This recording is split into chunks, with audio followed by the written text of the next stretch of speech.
পালা রে পালা জলদি পালা, নইলে তোদের গলায় জুতোর মালা।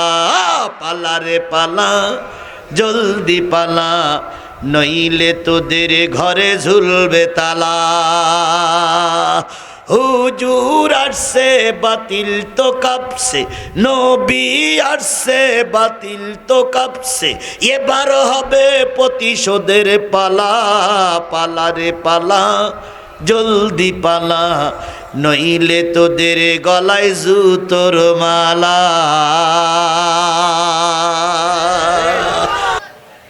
আল্লাহ বললেন, মুসা সকালবেলা যে রাস্তায় দাঁড়িয়েছিলে ওই রাস্তায় দাঁড়াও, পশ্চিম দিক থেকে একটা জান্নাতি মানুষ হেঁটে আসবে। জামানার পয়গম্বর মুসা সকালবেলা যেখানে দাঁড়িয়েছিলেন বিকেলবেলা সেখানেই দাঁড়ালেন। আলাইকুম ওয়া রাহমাতুল্লাহি ওয়া বারাকাতুহু। প্রাণপ্রিয় বগুড়াবাসী, ভালো আছেন তো আপনারা? আল্লাহ তার গোলামকে ভালোই রেখেছেন। নাহমাদুহু ওয়া নাস্তাঈনুহু ওয়া নাস্তাগফিরুহু ওয়া নাউযু বিল্লাহি মিন শুরুরি আনফুসিনা ওয়া মিন সাইয়্যাতি আমালিনা। من يهده الله فلا مضل له ومن يضلله فلا هادي له، ونشهد أن لا إله إلا الله وحده لا شريك له الذي أرسله بالحق بشيرا ونذيرا وداعيا إلى الله بإذنه وسراجا منيرا. فقد قال الله تعالى في كلامه المجيد وفرقانه الحميد.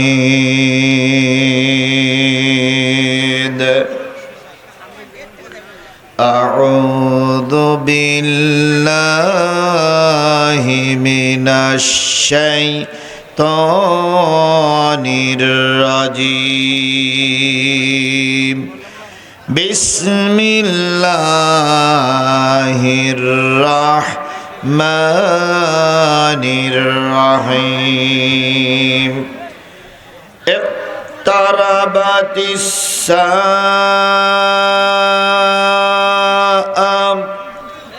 وانشق القمر وإن يروا آية يعرضوا ويقولوا سحر مستمر وكذبوا واتبعوا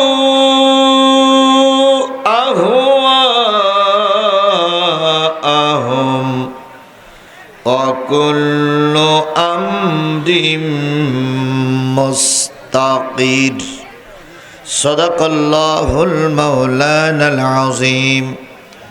قال النبي صلى الله عليه وسلم لا إيمان إلا ما أمنت له ولا صلاة لمن لا طهر له ولا دين لمن لا صلاة له إنما موضع الصلاة من الدين كموضع الرأس من الجسد أو كما قال رسول الله صلى الله عليه وسلم. إن الله وملائكته يصلون على النبي يا أيها الذين آمنوا صلوا عليه وسلموا تسليما اللهم صل على محمد وعلى آل محمد كما صليت على إبراهيم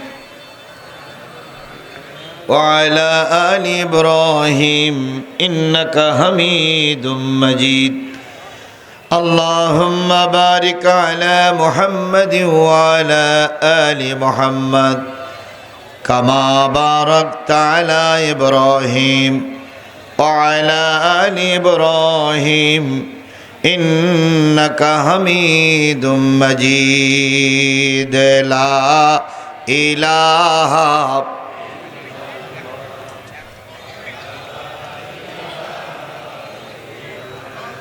لا إله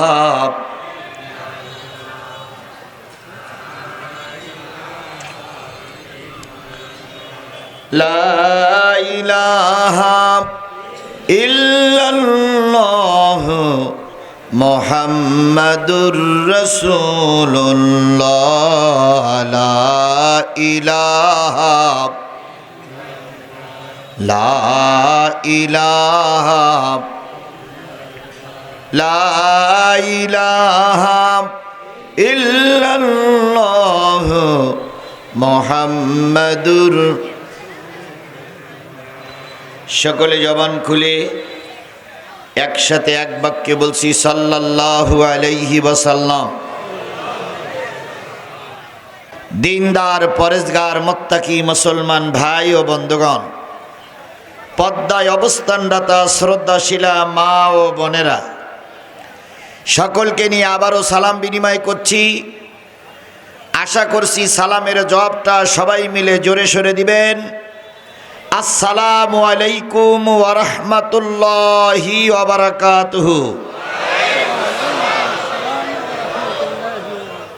শুকরিয়া আদায় করছি সেই মালিকের, যে মালিক এই বিশাল জনতাকে শুধুমাত্র কেবলমাত্র কোরআনের আহ্বানে এই জায়গায় উপস্থিত হওয়ার তৌফিক দান করেছেন। নিয়ত সহি করে নেন, আপনারা এখানে এসেছেন কি শোনার জন্য? সবাই মিলে বলুন, কি শোনার জন্য এসেছেন? কোরআন শুনতে আসলে বক্তা দেখা হয় না হয় না? যদি কোরআন শোনার নিয়ত করে এসে থাকেন, কোরআন শোনাও হবে, বক্তা দেখাও হবে। আর শুধু যদি বক্তা দেখার নিয়ত করে এসে থাকেন, বক্তা দেখা হবে কিন্তু কোরআনের সওয়াব হবে না। এই জন্য আমরা নিয়ত করে নেই, ঘর থেকে বেরিয়েছি, কষ্ট করেছি কিসের জন্য? জোরে বলেন, কিসের জন্য? এই কোরআনের মাহফিলে আল্লাহ সবাইকে কবুল করে না। কাউকে আল্লাহ যাত্রা গানে কবুল করে, কাউকে আল্লাহ পুতুল নাচে কবুল করে, কাউকে আল্লাহ সিনেমার হলে কবুল করে, কাউকে আল্লাহ চায়ের দোকানে কবুল করে, কাউকে আল্লাহ অন্যান্য খারাপ জায়গায় কবুল করে। আর আল্লাহ রব্বুল আলামিন কাউকে বাছাই করে তার কোরআনের মাহফিলেই কবুল করে। কথা বলেন, কথা বলেন। তাহলে আপনারা এসেছেন, আপনাদের মর্যাদা সম্মান দুনিয়ায় যদি নাও হয়, আল্লাহর কাছে আপনাদের সম্মান মর্যাদা অনেক অনেক বেশি। কারণ আপনারা বসে আছেন আল্লাহর রসুলের ভাষায় জান্নাতের ভিতরে। হুজুর বলেছেন, ইজা মারারতুম বিরিয়াজিল জান্নাহ ফারতাউ। কিলা ইয়া রাসূলুল্লাহ ওয়া মা হুন্না? ক্বালা হিলকুজ যিকির। নবী বলেন, উম্মতেরা শোনো, দুনিয়ায় যখন চলাফেরা করবে, দুনিয়ায় যখন জান্নাত দেখবে, তখন সেই জান্নাতের ভিতরে তোমরা সবাই বসে পড়বে। সাহাবী আজমাইনগণ বলেন, ইয়া রাসূলুল্লাহ, দুনিয়ার জান্নাত সেটা কোনটি? নবী বললেন, যেইখানে আল্লাহ এবং রাসূলের আলোচনা হবে, জেনে নিও ওটাই হলো দুনিয়ার জান্নাত। নিঃসন্দেহ আল্লাহ এবং রাসূলের কথাটাই সঠিক কথা। বলেন ঠিক না বে ঠিক? পীর পীর সাহেবের কথা মিথ্যা হলেও হতে পারে, সরকারের কথা মিথ্যা হলেও হতে, বক্তার কথা মিথ্যা হলেও হতে পারে, কিন্তু আল্লাহর কথা, রসুলের কথা মিথ্যা হতে পারে না।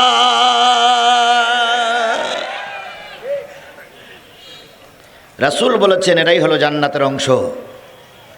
যারা এখনো দোকানে আছেন, বাড়িতে আছেন, দুনিয়ার জান্নাত যাদের পছন্দ হচ্ছে না, আমরা ধারণা করে নিতে পারি আখেরের জান্নাত আপনার পাওয়া যাবে বলে মনে হয় না। এই জন্য দুনিয়ার জান্নাতে আমরা বসেছি, আপনারা বসেছেন, সবাই মিলে বসেছি। যে মালিক আপনাকে আমাকে এই দুনিয়ার জান্নাতে বসার সুযোগ দিলেন, সেই মালিকের শুকরিয়াটা আসতে না জোরে? সবাই মিলে বলছি আলহামদুলিল্লাহ। কার শুকরিয়া আদায় করলাম? কে খুশি হলো? আমরা আল্লাহরে খুশি করতে চাই না শয়তানকে খুশি করতে চাই? স্পষ্ট করে বলুন তো, আল্লাহরে খুশি করতে চাই না শয়তানকে খুশি করতে চাই? আল্লাহরে যারা খুশি করতে চান তারা কোরআনের মাহফিলে বসেছেন। এখনো যারা দোকান পশারিতে আছেন, দয়া করে আল্লাহর বান্দা আপনি আজকের এই কোরআনের মাহফিল থেকে দূরে সরে গেলে শয়তান আপনার ঘাড়ের পরে চেপে বসবে। আমরা শয়তানকে খুশি না করে কাকে খুশি করতে চাই? বলুন তো, আল্লাহর শুকরিয়া আদায় করলে আল্লাহ নেয়ামত বাড়িয়ে দেয় না কমাইয়ে দেয়? মুসা আলাইহিস সালামের জামানা, সকালবেলা মুসা আলাইহিস সালাম ঘুম থেকে জেগে বলতেছে, আল্লাহ আমাকে একটা জাহান্নামী মানুষ দেখাও, দোজকি মানুষ দেখাও, যে লোকটা দোজকে যাবে। আল্লাহ বললেন, বাড়ির থেকে বাহির হও, পাহাড়ের পাদদেশে কয়েকটা রাস্তার একটা গন্তব্যস্থল আছে, কয়েকটা রাস্তার একটা মিডিল পয়েন্ট আছে, ওখানে দাঁড়াও। মুসা আলাইহিস সালাম যে দাঁড়ালেন, সকালবেলা পূর্ব দিক থেকে একটা যুবক পশ্চিম দিকে যাচ্ছে, সঙ্গে তার সঙ্গে আর একটা ছেলেও আছে, দুইজন যাচ্ছে। আল্লাহ পাক বললেন, মুসা এই লোকটা আল্লাহর জাহান্নামী, থাক, ওনাকে একটু ছবি করতে দেন। মুসা আলাইহিস সালাম বললেন, আল্লাহ, হায় রে আল্লাহর নাফরমান বান্দা, আল্লাহর এই বিশাল দুনিয়ায় তুই থাকিস আর তোর জন্য আল্লাহ জাহান্নাম বাজেট করে দিয়েছে। লোকটি চলে গেলেন। মুসা আলাইহিস সালাম যতদূর পর্যন্ত দেখা যায় ততদূর পর্যন্ত দেখলেন। বিকালবেলা ওই মুসা বলতেছে, আল্লাহ আমাকে একটা জান্নাতি মানুষ দেখাও।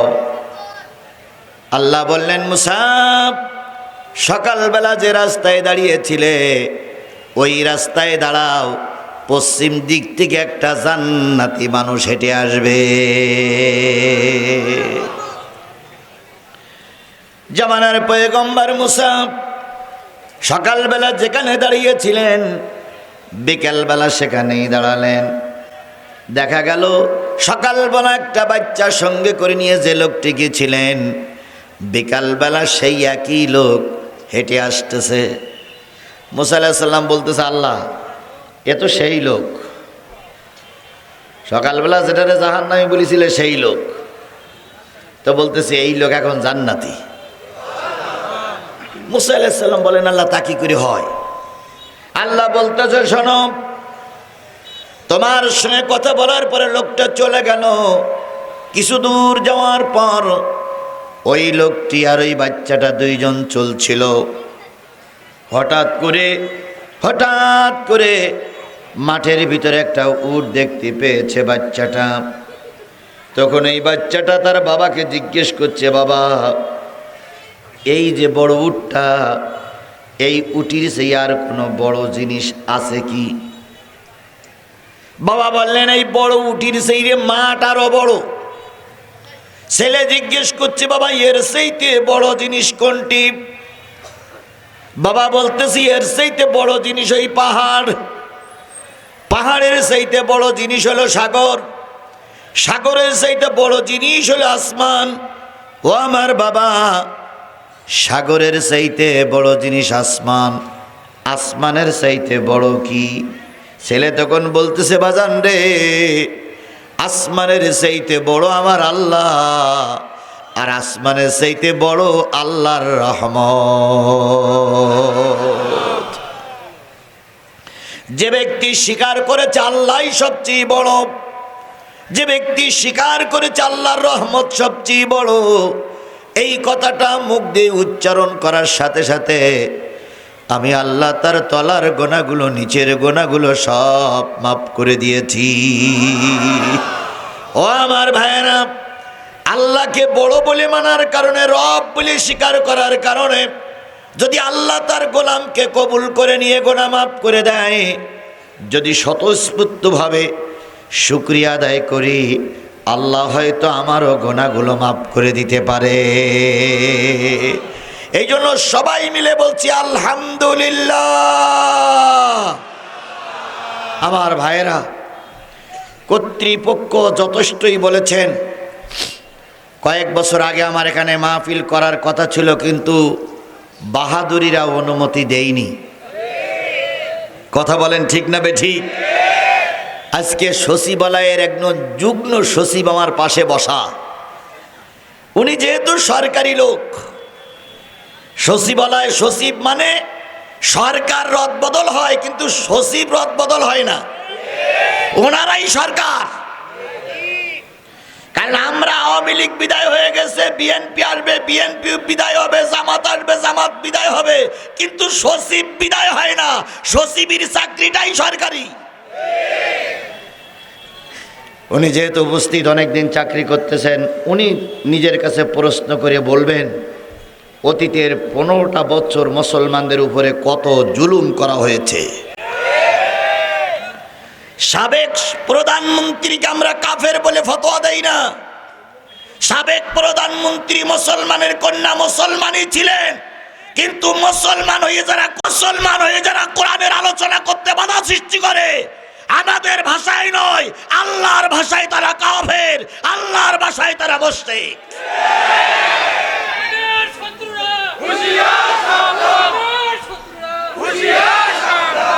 অথচ বিগত 15টা বছর আমাদের এভাবেই দেখতে হয়েছে। কথা বলেন ঠিক না ঠিক? যাদের সমাজে কোনো অস্তিত্ব ছিল না, তাদের কাছে কোরআনের মাহফিলের অনুমতির জন্য সপ্তাহের পরে সপ্তাহ তাদের কাছে দৌড়াদৌড়ি করা লেগেছে। কথা বলে ঠিক না ঠিক? যেই ব্যক্তি এক ওয়াক্ত নামাজ পড়ে না, জুম্মার নামাজ পড়ে না, তাদেরকে কোরআনের মাহফিলের সভাপতি বানানো লেগেছে, অতিথি বানানো লেগেছে। যদি সভাপতি অতিথি না হতো, কোরআনের মাহফিল বন্ধ করে দিত। বক্তা আসলেই পার থানার থেকে সরকারিভাবে বলে দেওয়া হতো, বক্তার আইডি কার্ডের ফটোকপি জমা নেন। কেন, বক্তা কি বিয়ে করতে আইছে না চাকরি করতে আইছে? তা আইডি কার্ডের ফটোকপি জমা দেওয়া লাগবে। তারপরেও জমা দেওয়া লেগেছে। কথা বলেন ঠিক না ঠিক? বক্তা এসে একটু রেস্ট নেবে, সেখানে গিয়ে নেতারা কানে কানে কয়, হুজুর এই আলোচনা করবেন না, ওদিক যাবেন না, এদিক যাবেন না, ভোট রাত্রি হইল না দিনই হইল, ও আপনার বলার দরকার নাই। এরপরও বক্তা যদি কথা বলতে দিয়ে একটু মিস্টেক হয়ে গেছে, তাহলে ওরা বক্তাকে মেরে লাঞ্ছিত করে হয় হাসপাতালে পাঠিয়েছে, নাই পুলিশের হাতে তুলে দিয়েছে। কথা বলে ঠিক না ঠিক? আর ওনারা প্রায় বলতেন 41 সাল, তাই বলতেন না? মাঝে মাঝে আবার 41 জায়গায় 71 বলি বসতে, আবার 21ও বলিস। তার মানে ওরা বলতেন আমরা 41 না 71 সাল পর্যন্ত থাকবো। আর প্রায় বলতেন আমরা পালাই না, আমাদের নেত্রী পালায় না, আমরা পালানো জাত নই। আর সাবেক প্রধানমন্ত্রী বলতেন শেখ হাসিনা পালায় না। এখন আপনি পালাই গেছেন না দুলাভাইয়ের বাড়ি গেছেন? যারা সরকারি দলের দালাল হয়ে শেখ হাসিনাকে নিজেদের মা বলে মনে করতেন, মা চলে গেছে, সন্তানগুলোরে বাঘের মুখে ছেড়ে রেখে গেছে। কথা বলে ঠিক না ঠিক?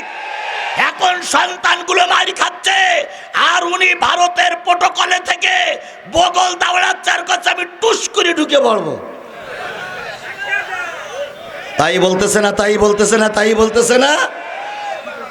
1 সুযোগ করে দেওয়া হয়েছে। সাবেক প্রধানমন্ত্রী বাংলাদেশের 18 কোটি মানুষ শপথ দিয়েছে, আর একটা বার যদি বাংলার মাটিতে তোমাকে পাওয়া হয়, আল্লাহর কসম সুস্থ অবস্থায় ভারতে আর তোমাকে যেতে দেওয়া হবে না, হবে না, হবে না। কথা ঠিক না বেঠিক? এখন বলতেছে আমি টুস করে ঢুকে পড়বো, আমরাও বলতেছি আসো আসো আসো, আমরা তোমার অপেক্ষায় আছি ম্যাডাম।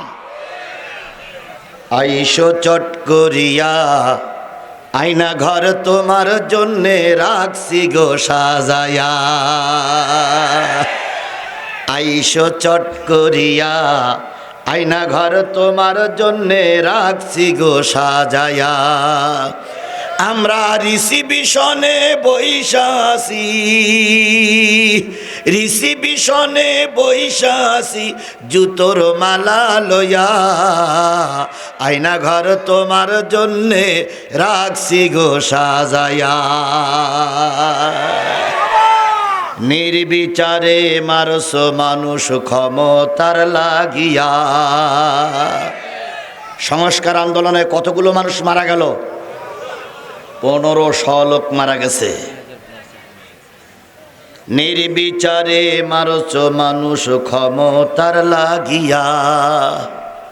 দিন ধর্ম আর মানবতা সব কিছু ছাড়িয়া, বুবু সব কিছু ছাড়িয়া, তোমার পাপের শাস্তি, পাপের শাস্তি পাইতে হবে, যাইও না ভুলিয়া। আয়না ঘর তোমার জন্যে রাখছি গো সাজায়া। বুবু আইসো চট করিয়া, আয়না ঘর তোমার জন্যে রাখছি গো সাজায়া।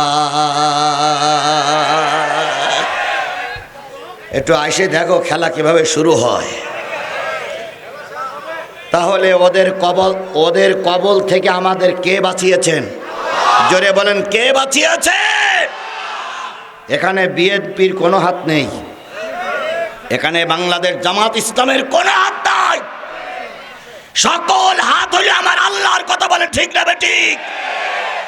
বিএনপি চেষ্টা করেছিল সরকারকে নামানোর জন্য, পারিনি।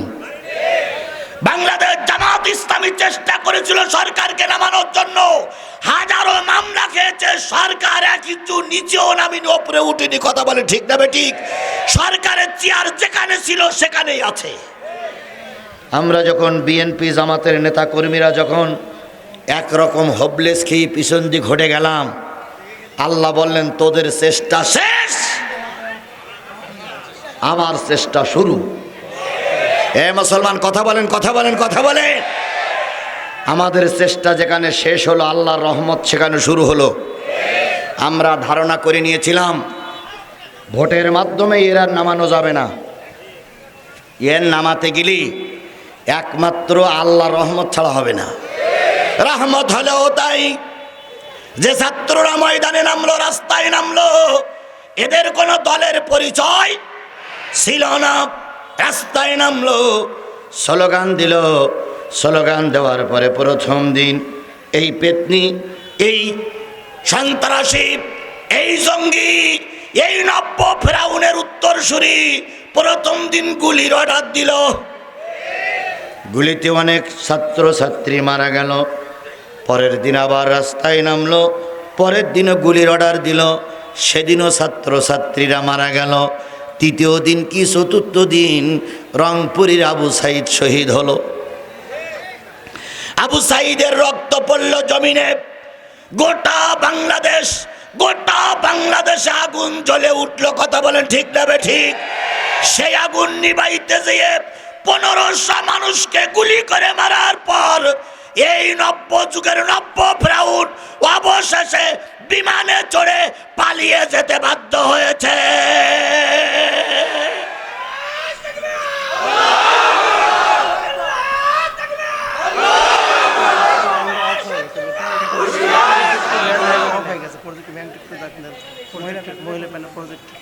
এই মহিলা প্যান্ডেলের প্রজেক্ট দেখা যাচ্ছে না ছবি। মাইকওয়ালা কোথায় আছো? খেয়াল করো, মাইকের সাউন্ড আমি আগেই বলেছিলাম মাইকটা ভালো নিয়েন।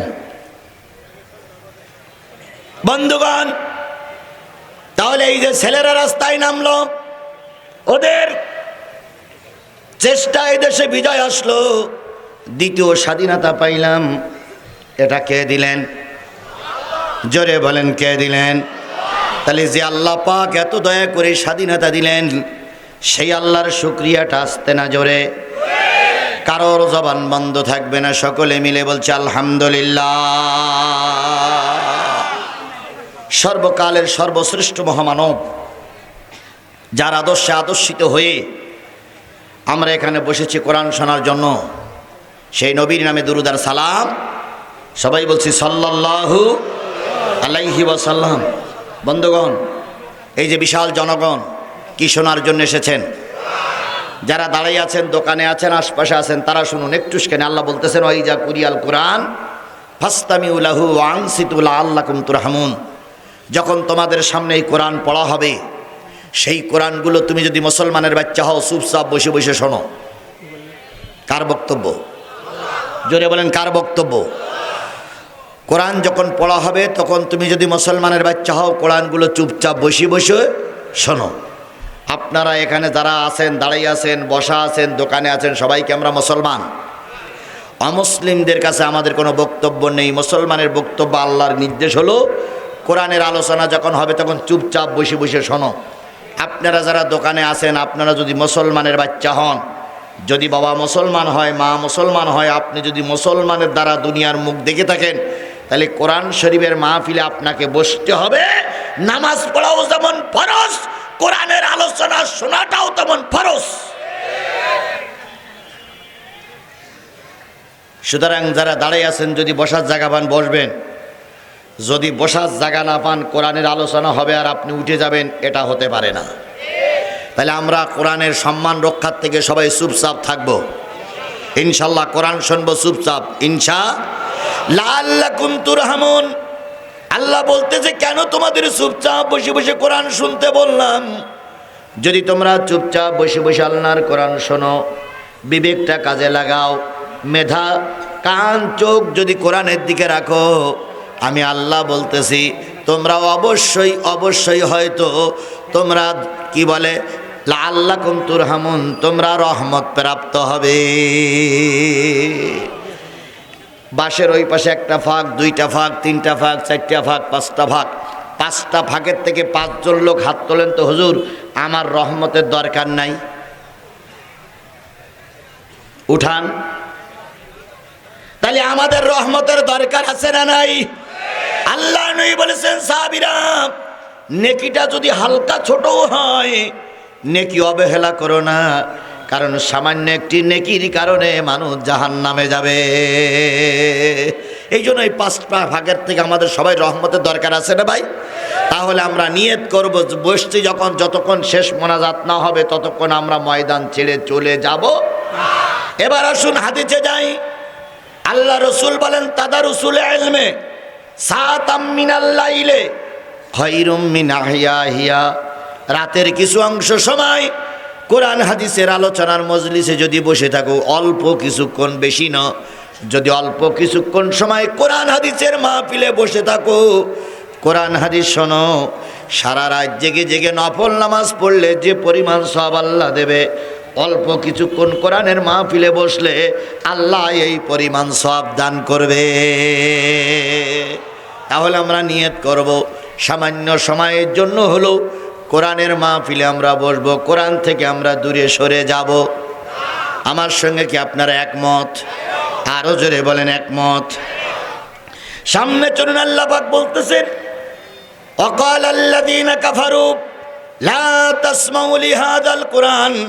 কাফেরেরা বলে এই কোরআনের আলোচনাও করবা না, কোরআন তোমরা শুনবা না। তাহলে কোরআনের আলোচনা করতে নিষেধ করে কারা? আরো জোরে বলেন, কোরআনের আলোচনা করতে নিষেধ করে কারা? আলোচনা করতে নিষেধ শুধু করে না, আলোচনা শুনতেও নিষেধ করে। তারা কারা? আপনারা কি কাফের না মুসলমান? আরো জোরে বলেন, আপনারা কাফের না মুসলমান? তাহলে আমরা কোরআনের আলোচনা শুনতেও বাধা দেব না, কোরআনের আলোচনা থেকে চলেও যাব না। তাহলে লা তাসমাউ লিহাযাল কোরআন, এবার আল্লাহ বলতেছে ওয়ালগাউ বিহি, তারা কোরআন শুনতে হয়তো নিষেধ করে না, কোরআনের মাহফিলে বাধা দেয় না, কিন্তু কোরআনের মাহফিলে আসলে তারা হট্টগোল করে, মারামারি করে, কাটাকাটি করে, খুনোখুনি করে, এমন আজে বাজে গল্প করে, এমন আজে বাজে ভাবভঙ্গি লাগায় যাতে করে অন্য কেউ কোরআন শুনতে না পারে। এ কাজগুলো শয়তানের কাজ। তাহলে শয়তানের কাজকে আমরা করতে রাজি আছি? তাহলে কোরআনের কাজ করতে আমরা রাজি আছি কি? রাজি আছি, সবাই বলেন ঠিক না বেঠিক? তাহলে এবার হাত উঁচু করে আল্লাহর কাছে শপথ করতে হবে। আমি আপনাদের সামনে সূরা কমারের 3টা আয়াত তেলাওয়াত করেছি। 3টা আয়াতের পরে ভিত্তি করে কথা হবে। যতক্ষণ বক্তা কথা বলবে ততক্ষণ ময়দান ছেড়ে আমরা চলে যাব না। কারা কারা রাজি আছেন 2 হাত উঁচু করে আল্লাহরে দেখান। নারে তাকবীর, জোরে একটা তাকবীর দিবেন, নারে তাকবীর।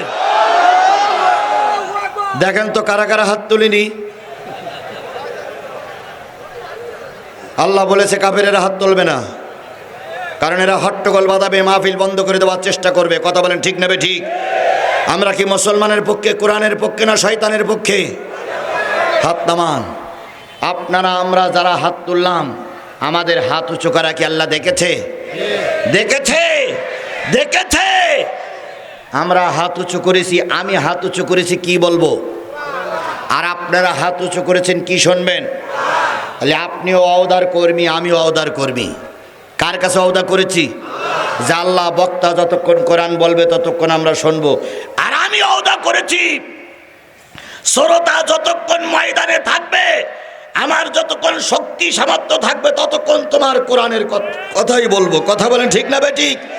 এখন বলুন তো, ওয়াদা খেলাপ করলি তার কি বলে? এই সত্যি কথা তো, এটা সঠিক তো। তাহলে আমি এখন আমার মূল আলোচনায় চলে যাচ্ছি। আপনারা যদি ওয়াদা রক্ষা না করে চলে যান, নামটা কিন্তু ওটাই হতে পারে। তাহলে আমরা ওয়াদা খেলাপ করব না কোরআনের মাহফিলে। কথা ঠিক? কথা ঠিক? কথা ঠিক? তাহলে আল্লাহ আমাদের শেষ মোনাজাত পর্যন্ত কবুল করুক। সকলে বলুন আমিন। কর্তৃপক্ষ আমাকে জানালেন ডাইন পাশে জায়গা আছে, যদি বাম পাশের লোকদের বসতে অসুবিধা হয় ডাইন পাশে চলে আসতে পারবেন, ডাইন পাশে জায়গা আছে, ডাইনে বসবেন। তাহলে আমি আপনাদের কাছে কয়টা আয়াত তেলাওয়াত করেছি? কোন সূরা? সূরাতুল কমার। কমারের 3টা আয়াত তেলাওয়াত করেছি। এরপরে ভিত্তি করে কথা হবে। খুবই গুরুত্বপূর্ণ কথা। আপনারা আমাকে ভালো করেই চেনেন, চেনেন না? আমি বলো নতুন বগুড়ায় ঢুকিনি, আমি এর আগেও গ্রামে গ্রামে মাহফিল করেছি। কথা বলেন ঠিক না ঠিক? তৎকালীন আওয়ামী লীগ সরকার যখন চারিপাশে আমাকে ঘিরে রেখেছিল ধরার জন্য, তখনও কিন্তু ময়দানে কথা বলেছি। আওয়ামী লীগ সরকার আমাকে লাঠিপিটা করতে চেয়েছিল, আমিও তখনও কিন্তু ময়দানে ছিলাম। সুতরাং তখন যদি ময়দানে বুক ফুলিয়ে কথা বলতে পারি, এখন তো সব আমাদের। ডাইনে আমার লোক, বামে আমার লোক, পিছনে আমার লোক, উপরে আমার লোক, নিচে আমার লোক। এখন তো কথা গোপন করার কোনো প্রশ্নই ওঠে না। কথা বলেন ঠিক না ঠিক? তাহলে আমরা কোরআন থেকে আলোচনা করব। আল্লাহ রব্বুল আলামিন বলবে, আমার একটা ঘর ছিল ওই ভবানীগঞ্জ না, ভবানীগঞ্জে, ওই ঘরের উপরে চাল ছিল না, তোমরা কেন আমাকে একটু থাকার জায়গা করে দেওনি? আল্লাহ তখন আমরা বলবো, আল্লাহ তোমারে তো দেখতেই পাইনি, তুমি তো নিরাকার ছিলে, তোমার আবার ঘর কোথায় ছিল? ভবানীগঞ্জে। আল্লাহর ঘর বলে আর তোমার ঘর বলে তো কোনো ঘরই ছিল না। আল্লাহ তখন বলবে, তোদের গ্রামে কি মসজিদ ছিল না? তখন আমরা বলবো হ্যাঁ ছিল। আল্লাহ তখন বলবে, মসজিদটা যে আমার ঘর এটা কি হুজুররা বলিনি? আল মসজিদু বাইতুল্লাহ, আল মাদ্রাসাতু নবিউল্লাহ। তাহলে মসজিদগুলো সব আল্লাহর ঘর না? জোরে বলেন আল্লাহর ঘর না? তখন আমরা বলবো হ্যাঁ আল্লাহ বলেছিল। কয় তোমার কাছে সাতক্ষীরার হুজুর এসে 50টা টাকা দাবি করেছিল, মসজিদের ওই ছাদটা সংস্কার করবে, তাই তোমার পকেটে টাকা ছিল না, তোমার পকেটে টাকা ছিল তারপরে তুমি টাকা দেওনি, তার মানে বোঝা গেল তুমি আমার ঘরের ছাদ কামনা করোনি। তাহলে আমরা ওয়াদা করেছি কি শুনবো? এবার এক এক করে আসুন, বলুন তো কোরআনের বিষয়বস্তু কি? সবাই মিলে বলুন, কোরআনের বিষয়বস্তু কি? কোরআন নাজিল হয়েছে কাদের জন্য? আরো জোরে বলেন, কোরআন নাজিল হয়েছে কাদের জন্য? এ কোরআন শুধু মুসলমানের নয়, এ কোরআন হিন্দুর নয়, এ কোরআন খ্রিস্টানের নয়, এ কোরআন বৈদ্য পাদ্রীর জন্য শুধু নয়, এ কোরআন সকল মানুষের জন্য। তাহলে আপনারা যারা বসে আছেন আর যারা দাঁড়িয়ে আছেন সবাই আমরা কি? যারা আওয়ামী লীগ করে তারা কি? যারা বিএনপি করে তারা কি? যারা জাতীয় পার্টি করে তারা কি? যারা বাংলাদেশ জামাত ইসলামী দল করে তারা কি? তাহলে এ কোরআন আমাদের সকলের জন্য, কারণ আমরা কি? মানুষ। তাহলে মানুষ যদি হন, আপনারা কোরআনের মাহফিলে বসবেন, যারা মানুষরূপী চতুষ্পদ জন্তু আছে এদের কাছে আল্লাহর কোরআন ভালো লাগার কথা নয়। বিএনপি আওয়ামী লীগ অত্যাচার করেছে ঠিকই, কিন্তু আমি আওয়ামী লীগের পক্ষে বিপক্ষে কথা বলার জন্য এখানে আসিনি। কথা বলেন ঠিক না বেঠিক? বিএনপি বিরাট আন্দোলন করেছে, বিএনপির আন্দোলনের প্রশংসা করার জন্য আমি এখানে আসিনি। বাংলাদেশ জামাত ইসলামী কোরআনের কথা বলে, আমি জামাতের কর্মী হয়েও এখানে আসিনি। বলুন তো আমি কিসের দাওয়াত নিয়ে এসেছি? আরও জোরে বলেন, কিসের দাওয়াত নিয়ে এসেছি? তাহলে কোরআনের দাওয়াত নিয়ে যদি এসে থাকি আর আপনি যদি মানুষ হন, অবশ্যই কোরআনের মাহফিলে আপনার থাকা লাগবে। উলাইকা কাল আনাম বালুহুম আদাল, বরং ওই সমস্ত লোকগুলো যারা কোরআনের মাহফিল থেকে চলে যায় এরা চতুষ্পদ জন্তুর চাইতে আরো নিকৃষ্ট।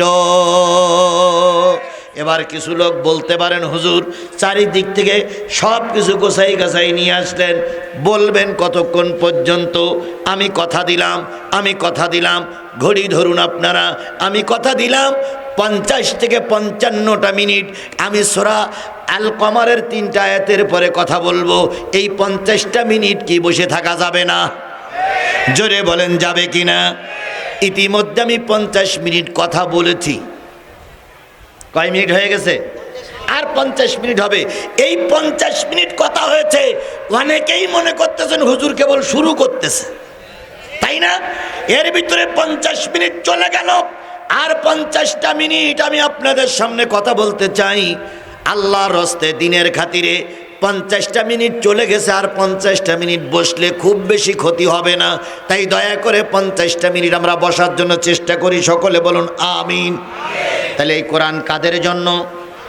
এবার কোরআন আপনার কাছে এসেছে কিছু দাবি নিয়ে। কোরআন আপনার কাছে এসেছে কিছু কি দাবি নিয়ে। বাইরের থেকে একজন লোককে দাওয়াত করে আনা হলো। ধরেন আমাদের সচিব সাহেবকে ডেকে আনা হয়েছে, সচিব সাহেবের কাছে লাহিড়ী পাড়ার মানুষের কিছু দাবি আছে না নাই? দাবিটা তো কমিটির লোক বলেছে না? কি দাবি? না, হ্যাঁ, দাবিটা হলো আমরা সাদের কাজটা করতে পারছি না, আপনি এলাকার সন্তান, বড় পদে আল্লাহ পাক আপনাকে রেখেছে, আপনাকে দাওয়াত করে নিয়ে আসলাম, মসজিদটা দেখালাম, উদ্দেশ্য হলো আপনি কিছু মসজিদে দান করবেন যাতে করে মসজিদের কাজ হয়। তাহলে ওনার কাছে দাবি হলো এলাকার লোকের মসজিদ করে দেওয়ার জন্য সহযোগিতা করা। কথা বলেন ঠিক না বেঠিক? তাহলে গ্রামের লোক, এলাকার লোক ওনার কাছে দাবি করলেন মসজিদের।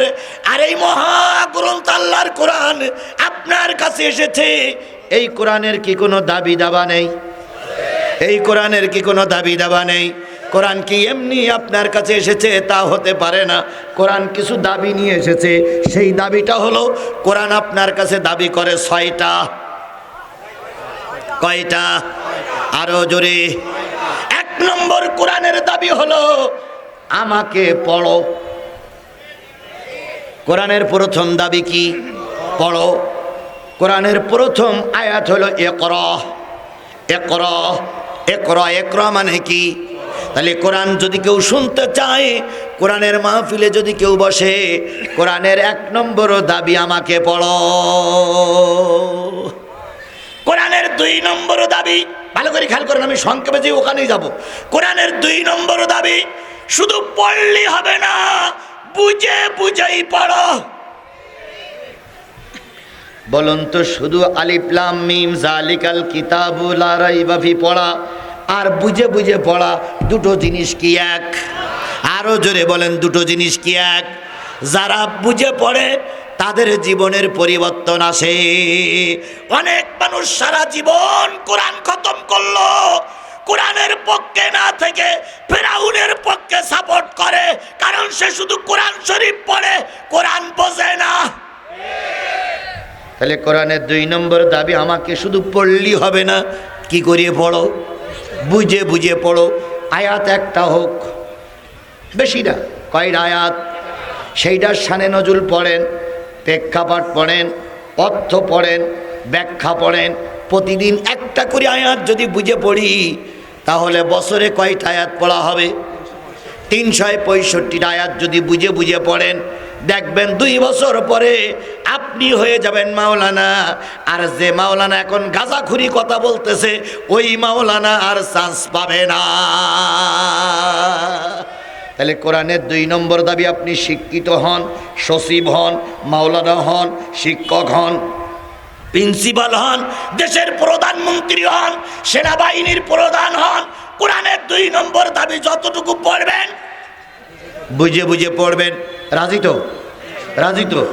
কোরআনের 3 নম্বর দাবি, ভালো করে খেয়াল করেন, কোরআনের 3 নম্বর দাবি, যতটুকু বুঝেছ ততটুকুর পরে আমল করো।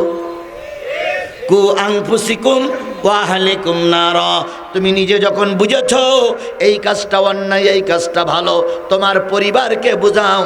নিজে আমল করলে চলবে না, নিজে আমল করো, পরিবারের লোকদেরকেও আমল করা। তাহলে কোরআনের 3 নম্বর দাবি, যতটুকু বুঝেছো ততটুকু কি করো। আচ্ছা বলুন তো, মানা আর না মানা দুটো জিনিস কি এক? ইবলিস শয়তান জানতো কিন্তু মানতো না, আর আপনি আমি জেনে যদি মানি তাহলে এইটা আমাদের জন্য উত্তম। তাহলে কোরআনের 3 নম্বর দাবি, যতটুকু জেনেছে ততটুকু কি করো, মানো। কোরআনের 4 নম্বর দাবি, শুধু তুমি মানলে হবে না, পরিবার আহাল বর্গকে কোরআনের দাবিটা বুঝাও, কোরআনের পক্ষে তাদের ডাকো, কোরআনের পক্ষে তাদেরকেও ডাকো। তুমি নিজে জাহান্নামে যাবা না, তাদেরকেও জাহান্নামে যেতে দেওয়া না। তাহলে কোরআনের 4 নম্বর দাবি হলো দাওয়াতি কাজ চালু করে মানুষকে কোন পথে আহ্বান করো, কোরআনের পথে। ওমান আহসানু কাওলাম মিম্মান দাআ ইলাল্লাহ ওয়া আমিলা সালিহান ওয়া ক্বালা ইন্নানি মিনাল মুসলিমিন। তার কথার সেই উত্তম কথার কার হতে পারে যে মানুষকে কোরআনের পথে আহ্বান করে আর নিজে বলে আমি একজন মুসলমান। তাহলে কোরআনের 4 নম্বর দাবি, মানুষকে কোন দিকে ডাকতে হবে? সবাই মিলে বলেন, আরো জোরে বলেন। কোরআনের 4 নম্বর দাবি, মানুষকে কোরআনের দিকে ডাকো। কোরআনের 5 নম্বর দাবি, ভালো করে শোনেন, কোরআনের 5 নম্বর দাবি, তোমার ডাকে এখন লোক সাড়া দিয়েছে। আগে আওয়ামী লীগ ছিল, কোরআনের কথা বলতে দিত না, এখন আওয়ামী লীগ চলে গেছে, এখন কোরআনের কথা বলার পরিবেশ হয়েছে।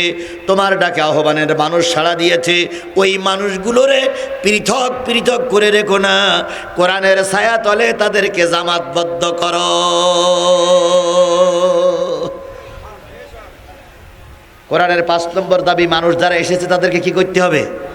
জামাতবদ্ধ করতে হবে। জামাতবদ্ধ মানে একত্রিত করা। জামাতবদ্ধ মানে কি? এর নাম হলো জামাত ইসলাম না। জামাতে নামাজ পড়ি এলাকার সব লোকের একসঙ্গে করে নিয়ে কথা বলেন, ঠিক না বে ঠিক? তাহলে জামাতবদ্ধ মানে একত্রিত হওয়া। কোরআনের ছায়াতলে একত্রিত হয়ে যাও। এখন একত্রিত হয়ে গেছে। আগে তোমার দলে লোক ছিল না, এখন বহুত লোক। এখন তাকবীর ধ্বনি দিলে তোমার পিছনে লোক চলে আসে। এখন গোটা দেশে কোরআনওয়ালা তৈরি হয়ে গেছে। আল্লাহ পাকের বিধান হলো, এবার কোরআনের রাজ কায়েম করে ফেলো। তাহলে কোরআনের 5 নম্বর দাবি হলো জামাতবদ্ধ হওয়া, কোরআনের রাজ কায়েম করা। আমরা দীর্ঘ 52টা বছর আল কোরআনের আহ্বানে মানুষকে ডেকেছি। এখন গোটা দেশের মানুষ কোরআনের ছায়াতলে এক। কথা বলেন ঠিক না ঠিক? এখন গোটা দেশের মানুষ কোরআনের ছায়াতলে এক। এখন সময় এসেছে এই দেশে কোরআনের আইন চালু করা। এবার যদি আমরা কোরআনের আইন এই মন্ত্রণালয়ে পাঠাতে না পারি, কোরআনের আইন যদি জাতীয় সংসদে না পাঠাতে পারি, কোরআন দিয়ে যদি বঙ্গভবন চালাতে না পারি, আল্লাহই ভালো জানে আমাদের কপালে কোরআন আছে কিনা। তাহলে এবার সকলের একটাই দাবি হলো, বঙ্গভবনে জাতীয় সংসদে কি পাঠানো লাগবে? আরো জোরে বলেন, কি পাঠানো লাগবে?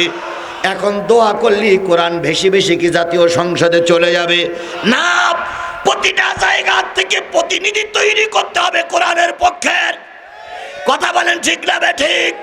বিএনপি কোরআনের পক্ষে, জামাত কোরআনের পক্ষে, এদের ভিতর থেকে যারে বাজেট করা হয় তারে জাতীয় সংসদে পাঠাতে হবে, উনি কোরআনের কথা বলবে। আল্লামা সাঈদীর আমরা সবাই ভালোবাসি না বাসি না? জোরে বলেন, বাসি কি বাসি না? তাহলে আল্লামা সাঈদীর যদি আমরা ভালোবাসি, সাঈদী যে কোরআনের পক্ষে আহ্বান করেছে, ওই কোরআনের পক্ষে প্রতিনিধি জাতীয় সংসদে পাঠানো লাগবে। যদি জাতীয় সংসদে সাঈদীর পক্ষের লোক যায়, আল্লাহর কসম ওরাই যেয়ে দিন কায়েমের পক্ষে কথা বলবে। আর যদি মমতাজ মার্কায় এমপি পাঠানো হয়, তাহলে ওখানে যেয়ে তো ওরা যাত্রা গান শুরু করবে। ওরে বাপ রে বাপ, কিছু এমপি সাহেব ছিল এমন এমন কথা বলতো যে কথা শুনলে মনে হয় ওরাই সব। যে মমতাজের জীবনে কেউ ভোট দেয়নি, উনি বলতেন কিছুদিন পরে ঝুড়িতে করে কারেন্ট বিক্রি হবে।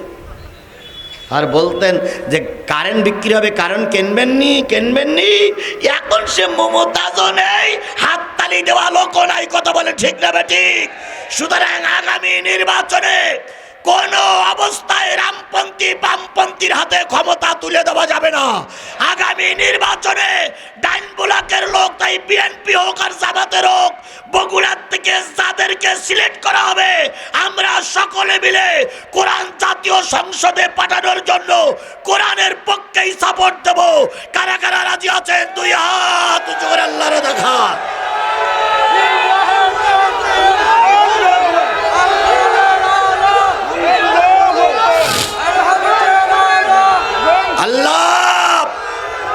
আল্লাহ তুমি এই হাতগুলোরে কোরআনের পক্ষে কবুল করে নাও। আরো জোরে বলেন আমিন। হাত নামান। জি ভাই, সচিব সাহেব বলে চলে যাচ্ছে না, ভুল বুঝেন না। উনি একটা ছোট কাজ, মানে খাওয়ার জন্য যাচ্ছে। ঢাকার থেকে আসছে, কষ্ট হয়ে গেছে, উনি একটু নাস্তা করার জন্য যাচ্ছে, আমরা ছুটি দিলাম। কিন্তু আমাদের দাবি উনি যেন আমাদের সঙ্গে শেষ মোনাজাতে অংশগ্রহণ করে। কি কথা ঠিক না ঠিক? আমরা অনেক জায়গায় সরকারি দলের লোকের নিয়ে আলোচনা করি, কিন্তু সরকারি লোক নিয়ে আলোচনা করি না। উনি হলেন খোদ সরকারি লোক, তাই না ভাই? উনি আমাকে বললেন, হুজুর আমি আসতেছি। আসুক, আল্লাহ আমাদের ওনাকে নিয়ে মোনাজাত করার তৌফিক দান করুক। সকলে মিলে বলুন আমিন। তাহলে আগামীতে আমরা কোরআনের পক্ষে থাকবো ইনশা। তাহলে কোরআনের পক্ষে কিভাবে থাকতে হবে তার দিক নির্দেশনা দেওয়ার জন্য আমি আপনাদের সামনে, আর কয় মিনিট বাকি আছে আমার? না না না না না না, এই মুরব্বি মুরব্বি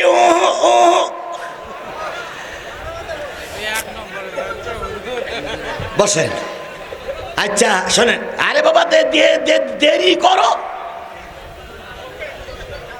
শোনেন ভাই, এই কিছু লোক কয় কি 1 নম্বরে যাচ্ছে, তাই না ভাই? আবার কিছু কয়ের লোক কয় 2 নম্বরে যাচ্ছে। আচ্ছা আপনাদের এত 1 নম্বর 2 নম্বর লাগে কেন বলুন তো? বক্তা 2 ঘন্টা 2.5 ঘন্টা ওয়াজ করে। বক্তা কোনোদিন ওয়াজ করতে করতে মাইক রেখে কোরআন শরীফ রেখে বলে যে আমি একটু 1 নম্বর। আল্লাহর নবীকে লোভ দেখানো হলো, আল্লাহর নবী লোভের কাছে কি মাথা নত করলেন? এই মুসলমান কথা বলেন, লোভের কারণে কি মাথা নত করলেন? এবার আবু জেহেল চিন্তা করলো আমাদের কথা জাতি শোনে না, আমাদের কথা জানি বুঝতেছে না। আমরা যদি এই হুজুরির পরিবর্তে আর একটা হুজুর, এই হুজুরির বিপক্ষে আর একটা হুজুরকে মাঠে নামাই দিতে পারি, তাহলে সেই হুজুরির ফতোয়া জাতি গেলবে। আমাদের মতন আবু জেহেলের কথা জাতি গেলবে না। তাই শুরু হলো হুজুর কেনাকাটার পর্ব শুরু হলো। এই শেখ হাসিনা ফেরাউনের বাচ্চা, ইটাব্য ফেরাউনের বাচ্চা, ইয়াও ঠিক সেই পরিকল্পনাই করেছিল। কথা বলে ঠিক না বে ঠিক? আল্লামা সাঈদীকে ধর্ষণকারী বানালো, আল্লামা সাঈদীকে যুদ্ধ অপরাধী বানালো, আল্লামা সাঈদীকে হিন্দুদের বাড়ি ঘরদোর পোড়ানোর মামলা দিল। শেখ হাসিনা চিন্তা করলো, এই মামলাগুলো যদি আমি দেই আর এই মামলাগুলো যদি জাতির সামনে আমি উত্থাপন করি, জাতি আমারে গালাগালি করবে। এই জন্য কিছু হুজুর কিনে নিল। ও হুজুর, তুমি হুজুরির নামে মামলা দাও, তাহলে আর কোনো ঝামেলা থাকবে না।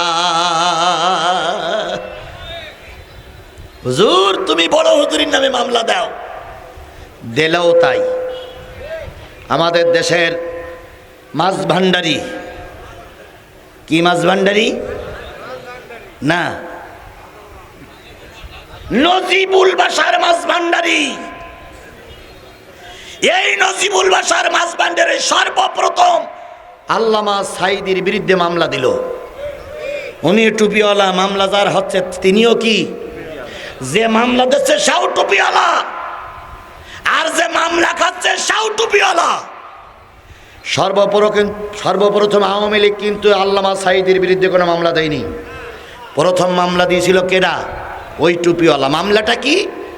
আল্লামা সাঈদী দীর্ঘ 50 বছর ধর্মের অপব্যাখ্যা করছে। আল্লামা সাঈদী নাকি ধর্মের অপব্যাখ্যা করেছে, এটা পাগলও বিশ্বাস করবে। এটা তৎকালীন যুগের ফেরাউনও যদি এখন বেঁচে ওঠে, তাও ফেরাউন কথা বিশ্বাস করবে না। কথা বলে ঠিক না বেঠিক? অথচ আওয়ামী লীগ আর আওয়ামী লীগের দোসররা এ কথাই বিশ্বাস করেছে। আল্লামা সাঈদী ধর্মের অপব্যাখ্যা করেছে, জোরে বলেন করেছে।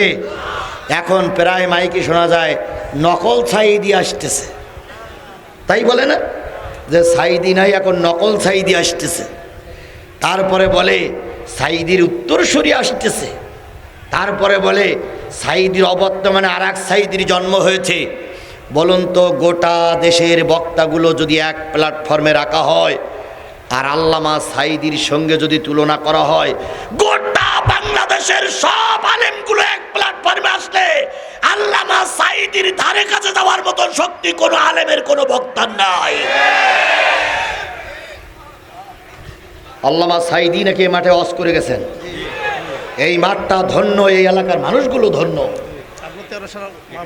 আল্লামা সাঈদীর মতন একজন জবরদস্ত আলেম, আল্লামা সাঈদীর মতন একজন জগৎ বিখ্যাত পীর।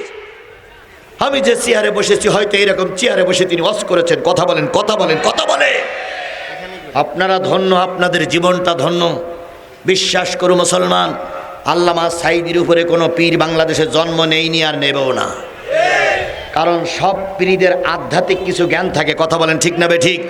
বাংলাদেশে যত পীর এসেছে, কোন পীরের সঙ্গে আল্লামা সাঈদীর তুলনা করা যাবে না। কারণ আল্লামা সাঈদী ছিলেন সবচেয়ে বেশি আধ্যাত্মিক জগতের মানুষ। যদি বলেন হুজুর কেমন, তিনি বলেছিলেন আমি উত্তর গগনে কালো মেঘ দেখতে পাচ্ছি। বলেছিলেন না? উত্তর গগনে কালো মেঘ দেখতে পাচ্ছি, ঝড়ের পূর্বাভাস লক্ষ্য করছি। যদি শক্ত হাতে মোকাবেলা করতে না পারো, এমন অমাবস্যার গাঢ় রাত আসবে যার সবে সাদেক অসম্ভব। আমি চিন্তা করি আল্লাহ কিভাবে তিনি বলেছিলেন কথাটা। এই কথা বলার কিছুদিন পরে তিনি গ্রেপ্তার হলেন। 15.5 বছর আমাদের মাথার পরে অমাবস্যার রাত খেলা করেছে। উনি আর একটা কথা বলেছিলেন, ও আওয়ামী লীগ, ও মুজিবারের দল, আলেম ওলামাদের পরে নির্যাতন বন্ধ করো, মসজিদ মাদ্রাসার পরে নির্যাতন বন্ধ করো, নতুবা এমন একটা সময় আসবে পালানোর জন্য ইঁদুরের গর্ত খুঁজে পাবা না। হয়েছে না হয়নি? জোরে বলেন, হয়েছে না হয়নি? শেখ হাসিনা প্রায় বলতেন আমি কারো ডরাই না। সমস্ত বিশ্ব আমার পক্ষে আছে। ম্যাডাম, এতই তোমার পক্ষে ছিল লোক, তুমি এখন ভারতে বসে আছো কেন?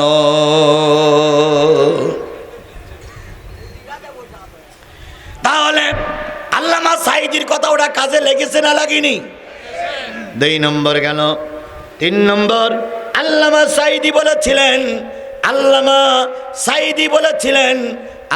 সাঈদী বলেছিলেন একদিন এই দেশ কোরআনের দেশ হবে। আমরা সেইটা এখন দেখতে পাচ্ছি, কোরআন কায়েমের এখন সুন্দর একটা পরিবেশ তৈরি হয়ে গেছে। আল্লাহ যেন এই পরিবেশটা আমাদের ধরে রাখার তৌফিক দান করেন। আবু জাহেল চিন্তা করলো, আমাদের ফতোয়ায় কাজ হলো না, আমাদের মামলায় কাজ হলো না, মুহাম্মাদের বিরুদ্ধে একজন হুজুর লাগাইয়া দাও। হুজুরদের শত্রু কিন্তু হুজুররাই, কথা বলেন ঠিক না বে ঠিক? যদি কোনো পাগড়ি পরা হুজুর এখানে ওয়াজ করে, কিছু লোক কয় ওটা হলো কওমি হুজুর, আমি চলে গেলাম, আছে না? আবার যদি আমার মতো লম্বা টুপি পরে কেউ মাসে কথা বলতে ওঠে, কিছু পাগড়ি পলা হুজুররা যায় আর কয় এটা জামাইতে হুজুর। তাহলে জামাইতে হুজুর বলে একদল চলে গেল, কওমি হুজুর বলে একদল চলে গেল। নিঃসন্দেহ এ কথাটা ঠিক নয়। আমি এই দীর্ঘ 1.5 ঘন্টা 2 ঘন্টা যাবৎ কথা বলতেছি, একবারও কি জামাত ইসলামের পাবলিসিটি করেছি? একবারও কি কওমির বিরুদ্ধে কথা বলেছি? তাহলে আমার কথাগুলো যদি কোরআনের হয়, কোরআন জামাতের কোরআন নয়, কোরআন কওমি কোরআন নয়। আমার ভাইরা, আবু জেহেল বলল, দেখো তো এই হুজুরির মতন আর কোনো হুজুর পৃথিবীতে আছে কিনা? সবাই মিলে বলল, হ্যাঁ, মদিনায় একটা হুজুর আছে, নাম তার কাব ইবনে মালিক। কি নাম? নাম তার কাব ইবনে মালিক। তিনি হলেন তাওরাতের জ্ঞানে জ্ঞানী, জব্বুরের জ্ঞানে জ্ঞানী, ইঞ্জিলের জ্ঞানে জ্ঞানী। চলো না আমরা ওই হুজুরকে ভাড়া করে নিয়ে আসি এই হুজুরির মোকাবেলা করার জন্য। আবু জাহেল, উতবা, সাহেবা, ওলীদ ইবনে মুগীরা, আবু সুফিয়ান বিরাট অঙ্কের টাকা নিয়ে চলে গেল মদিনায়। ওই কাব ইবনে মালিকের খুঁজতে খুঁজতে মুরব্বির সঙ্গে দেখা হলো, যিনি এই হুজুরির বাবা। ডেকে বলতেছে, মুরব্বি, তুমিও মুরব্বি, আমিও মুরব্বি, মক্কার লোক মহা বিপদে আছে। এক মোহাম্মদ এমন কালেমা দাওয়াত দিচ্ছে, সব লোকগুলো ওই হুজুরির দলে চলে যাচ্ছে। এর প্রতিকারের কোনো ব্যবস্থা আছে? মুরব্বি বলতেছে, আমি তো বলতে পারবো না, আমার ছেলেই ভালো বলতে পারে। আচ্ছা, আপনার ছেলেকে ডাকেন তো।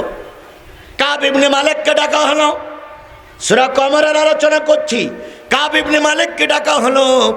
কাব ইবনে মালিকের কাছে সব বললেন।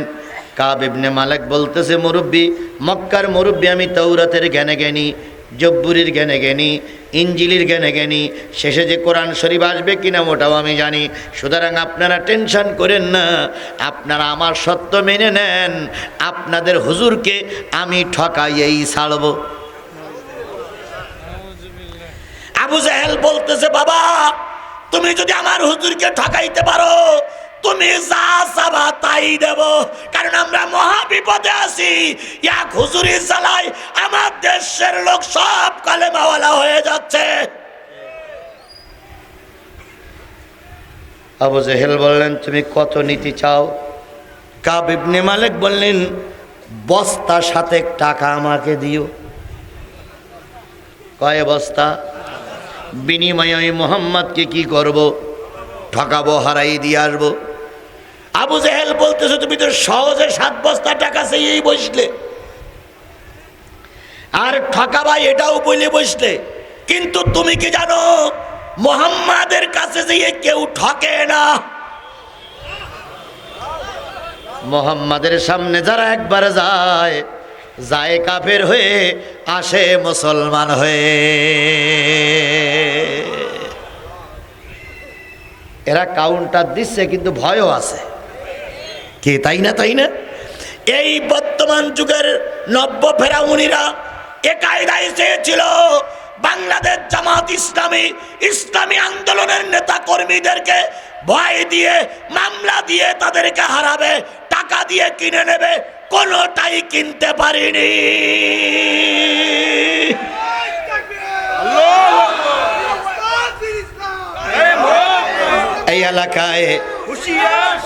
এই এলাকায় বিএনপির লোক বেশি। বগুড়ার মাটি হলো বিএনপির ঘাঁটি। আমি স্যালুট করি বিএনপির লোকদের। বুকে হাত দিয়ে বলুন তো, বিএনপির লোকেরা গত নির্বাচনের সময় টাকা বেচাকেনা হয়েছে না হয়নি?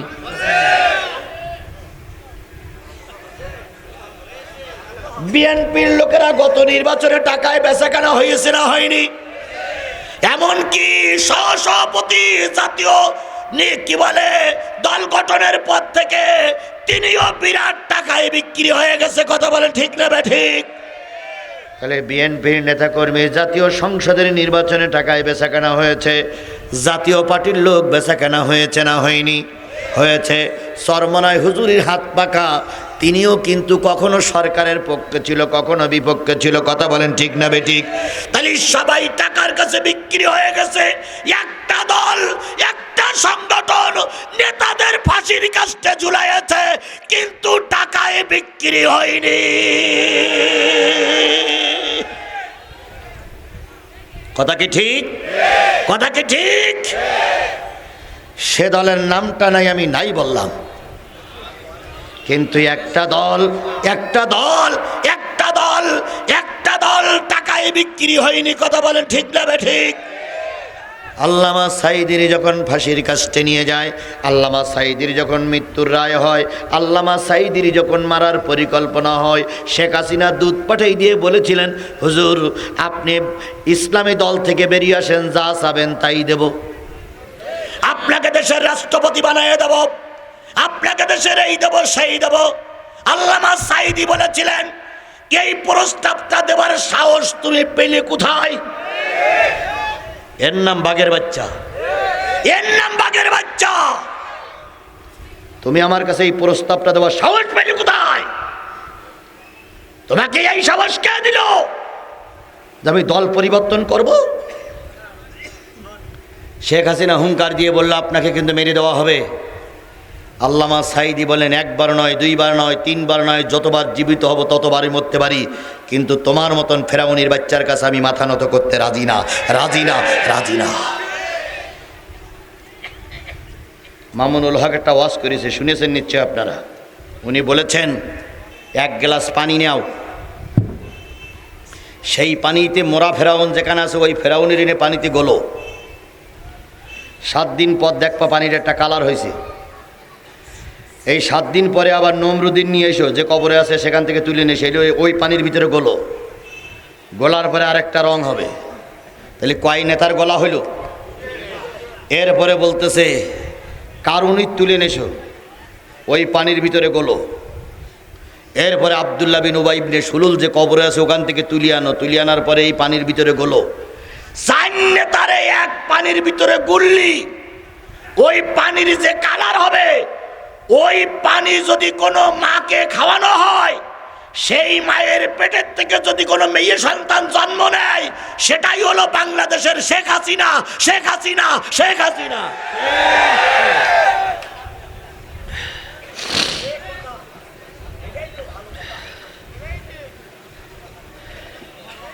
ভাই আমার নামে আর মামলা দিয়েন না ভাই।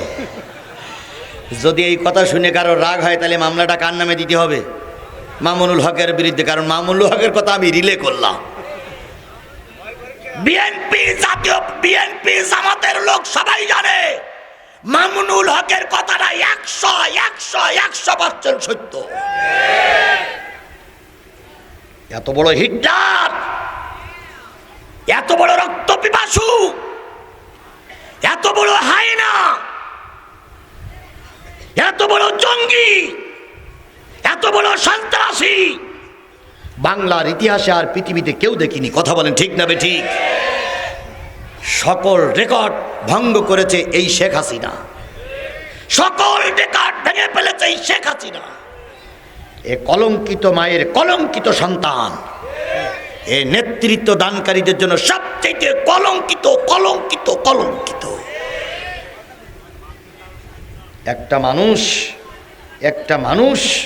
একটা মানুষের গলায় ছুরি দিতে পারে না। কথা বলেন ঠিক না বেঠিক? বজলুল হুদাকে যেদিন ফাঁসিতে ঝুলাবে, আরো 3 জনকে ফাঁসিতে ঝুলানো হলো, শেখ হাসিনা বললেন বজলুল হুদাকে আমি জবাই করব। উনি চলে গেলেন জেলখানার ভিতরে, ছেলেদের নিয়ে গেলেন, দলের লোকদের নিয়ে গেলেন, বললেন তোমরা এর পা বাঁধো। পা বান্ধা হলো, হাত বান্ধা হলো, এরপরে কোমরে দড়ি পরানো হলো। 5 জন পার পরে বসে আছে, 4 জন মাথা ধরে দাঁড়িয়ে আছে, পা হাত বান্ধা। শেখ হাসিনা নিজেই তরবারি ধরে, নিজেই ছুরি ধরে গরুর মতন ওই বজলুল হুদাকে জেলখানার ভিতরে জবাই করেছে। যেই পাপিষ্ঠ নারী বজলুল হুদার মতন একজন মানুষকে জেলখানার ভিতরে নিজে হাতে জবাই করতে পারে, সে মানুষ রূপী জানোয়ার, সে মানুষ রূপীর কলঙ্ক, মায়ের কলঙ্ক তো সন্তান। আর এই কথা শোনার পরে 2-1 জন মুখ কালো করতে চাও, তোমারও রক্তের ভিতরে ওই ভেজাল রক্ত। একটাও মাথা উঁচু করতে দেব না, যেটা মাথা উঁচু করবে কাল্লা আলাদা করে ফেলানো হবে। 2023 সালের 14ই নভেম্বর আর 2024 সালের 14ই নভেম্বর এক নয়। কথা বললি জিব্বা টেনে ছিঁড়ে ফেলবো।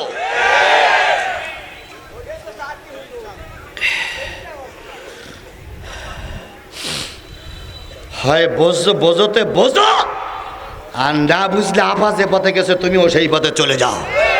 তোমার মতন চোর, তোমার মতন ডাকাত, তোমার মতন খুনি, তোমার মতন সন্ত্রাসী বাংলাদেশে থাকা দরকার নাই, দরকার নাই, দরকার নাই। চলবে চলবে চলবে, বাস। সারা রাত তো করবো রে ভাই, আমি নিজেই বিপদে। এবছর এত মাহফিলের চাপ, দুপুরবেলা একটা করায়, সন্ধ্যা একটা করে, রাত্রিকে একটা করে, কুলুই বাড়তেছে না। আর আমার তো ওই নরম কথা হয় না, আমার কথাগুলোতে এরকমই হয়। আমি তখনও যেরকম ছিলাম এখনও সেই রকম আছি, মৃত্যুর আগ পর্যন্ত আল্লাহ যেন এভাবেই কবুল করে। আবু জাহেল ডাক দিয়ে বলল, হুজুর মুহাম্মাদের বিরুদ্ধে অ্যাকশনে গেলে পারবা তো? কাব ইবনে মালিক মদিনার হুজুর বলল, অবশ্যই পারবো। আবু জাহেল বলল, কি প্রশ্ন করব আমি একটু শুনি। কাব ইবনে মালিক বলল, প্রথম প্রশ্ন করব শরিয়াতের। কিসের প্রশ্ন? 2 নম্বর, যদি শরিয়াতের প্রশ্নে তিনি জিতে যান, প্রশ্ন করব মারফতি।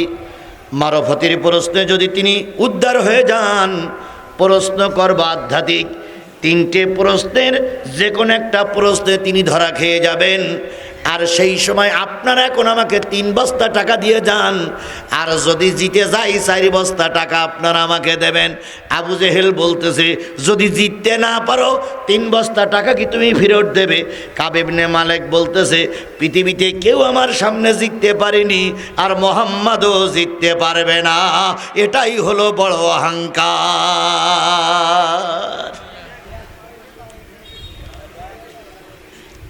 এরকম অহংকারী হুজুর আমাদের সমাজে ছিল না? জোরে বলেন, ছিল কি ছিল না? উড়িয়ে এসে ওয়াজ করতেন। তিনি একবার ওয়াজের মাহফিলে বলেছিলেন, সরকার আপনাকে ধন্যবাদ জানাই, রাজাকারের বিচার করেছেন। তারপরে আরেক হুজুর বলেছিল সাইদি একটা ভণ্ড, সাইদির জেলখানায় শুধু রাখলে হবে না, তারও ফাঁসিতে ঝুলাইতে হবে। এই 2 জন হুজুর বিমানে চড়ে ওয়াজ করতেন। সেই 2 জন হুজুর ছিল দারুণ জনপ্রিয়তা বক্তা। কিন্তু এখন বাংলাদেশ জামাত ইসলামীর ছেলেরা যখন রাস্তায় নেমেছে, ওই 2 হুজুরের মাহফিল বাংলাদেশে প্রায় জায়গায় বন্ধ হয়েছে।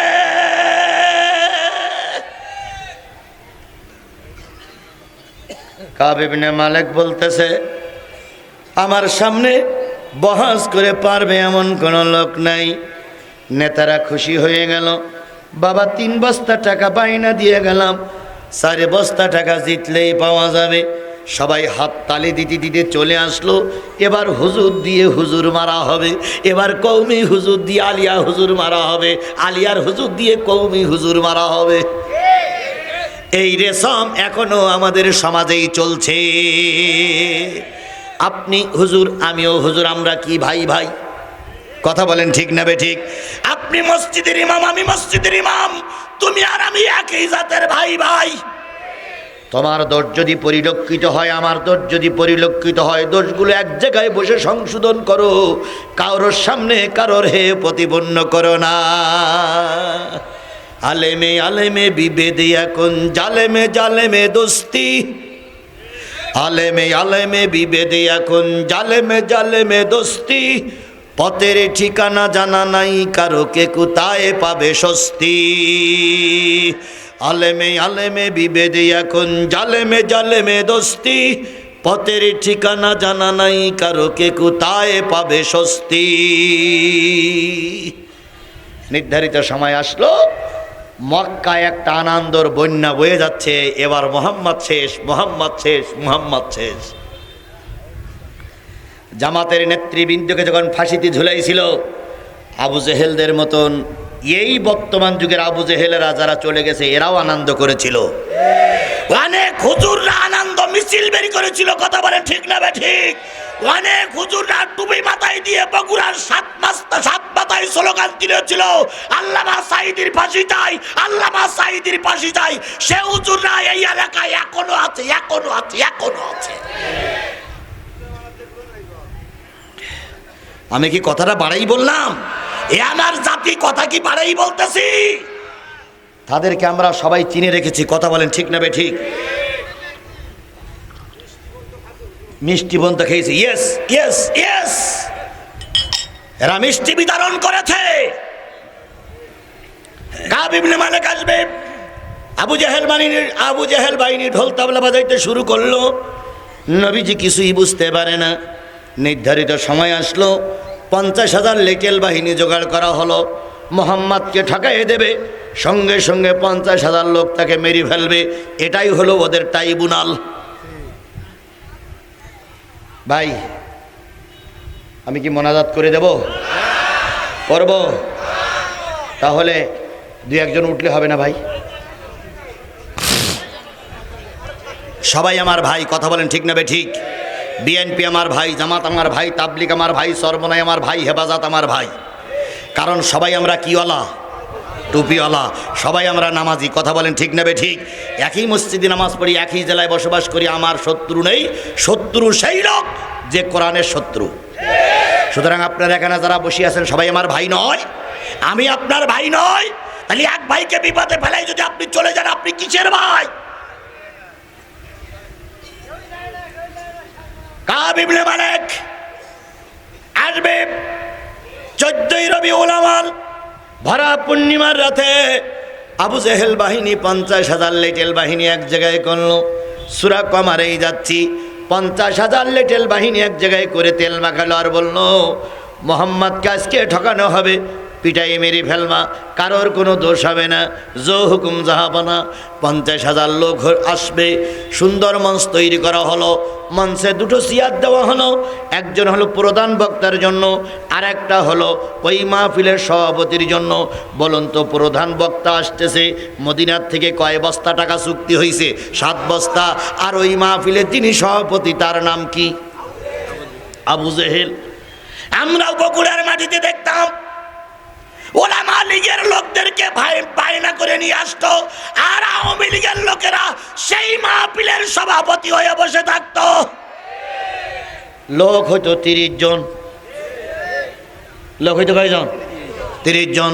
কারণ জনগণ জানতো ওই যে হুজুর আসছে সব ভণ্ড, আর যারা মাহফিল দিচ্ছে তারাও ভণ্ড। আমার ভাইয়েরা, 50,000 লোক লিটল বাহিনী। মঞ্চ তৈরি হয়ে গেল। 2টা চেয়ার, একটা সোনার চেয়ার আর একটা রূপোর চেয়ার। এক চেয়ারে বসবে প্রধান বক্তা, আর এক চেয়ারে বসবে প্রধান অতিথি কিংবা সভাপতি। এবার চেয়ার 2টো বানানো হয়ে গেল। বিরাট মঞ্চ তৈরি করা হলো। নবী তার দলের লোকদের কিছু বলা হয় না, শুধু বলে শুধু বলে শুধু বলে শুধু বলে খেলা হবে। কি বলে? কিন্তু কিসের খেলা হবে তা বলে না। সাহাবীরা ভয় পায়, কবে খেলা হবে, কি খেলা হবে, কিছুই তো বলে না। শেষ পর্যন্ত 14ই রবিউল আউয়াল বিশাল সমাবেশ বসবে। সেই জায়গার আগের দিন নবীর কাছে একটা ছোট্ট সিরকুট লিখলো, মিস্টার আবু জেহেল, ও মোহাম্মদ, এত এত লোভ দেখালাম, এত ভয় দেখালাম, এত নারী দিতে চাইলাম, কালেমার দাওয়াত থেকে দূরে সরে গেলে না। আগামীকাল তোমার সঙ্গে বহাস করার জন্য মদিনার থেকে একজন হুজুর আসবে। কালকে তুমি ময়দানে থেকো, যদি কালকে ময়দানে না থাকো, পরের দিন যেখানে পাবে সেখানেই জনগণ তোমাকে পিটাই মেরে ফেলবে। চিঠিটা নিয়ে গেলেন ওলীদ ইবনে মুগীরা নবীর সামনে। নবীজি চিঠিখানা পড়তে পারতেন না, নবী লিখতে পারতেন না, পড়তে পারতেন না। নবীজি বলেন, ওমর রে, দেখো তো চিঠিতে কি লেখা আছে। ওমর চিঠিখানা দেখে দুই চোখের পানি ফেলায় কান্দে আর বলে, ইয়া রাসূলুল্লাহ, আমরা মনে হয় আপনাকে আর পাবো না, আপনি মনে হয় এবার বিদায় নেবেন। নবী বললেন, ওমর রে, শুধু কানলি কাজ হয় না, বলো তো চিঠিতে কি লেখা আছে। ওমর সব কিছু বললেন। বলার পরে নবী বললেন, ওমর, উদু ইলা সাবিলি রব্বিকা বিল হিকমা, মানুষকে আল্লাহর পথে ডাকার জন্য আল্লাহ কিছু হিকমত বলে দিয়েছেন, তোমরা হিকমত অবলম্বন করো। আমার আল্লাহ এখনো বিদায় হয়নি, আমার আল্লাহ এখনো মারা যায়নি। ওই যুদ্ধে হোপলেস কেউ না, ভয় পেও না, আর আল্লাহ তোমার নবীর সাথেই আছে। বাংলাদেশ জামাত ইসলামের নেতারা যখন ফাঁসিতে ঝুলল, জামাত ইসলাম এবং শিবিররা ধারণা করে নিয়েছিল একদিন এরা বিদায় হবে। বাংলাদেশ জামাত ইসলামী এবং ইসলাম মানা দলগুলো একদিন ক্ষমতার মসনদে যাবে।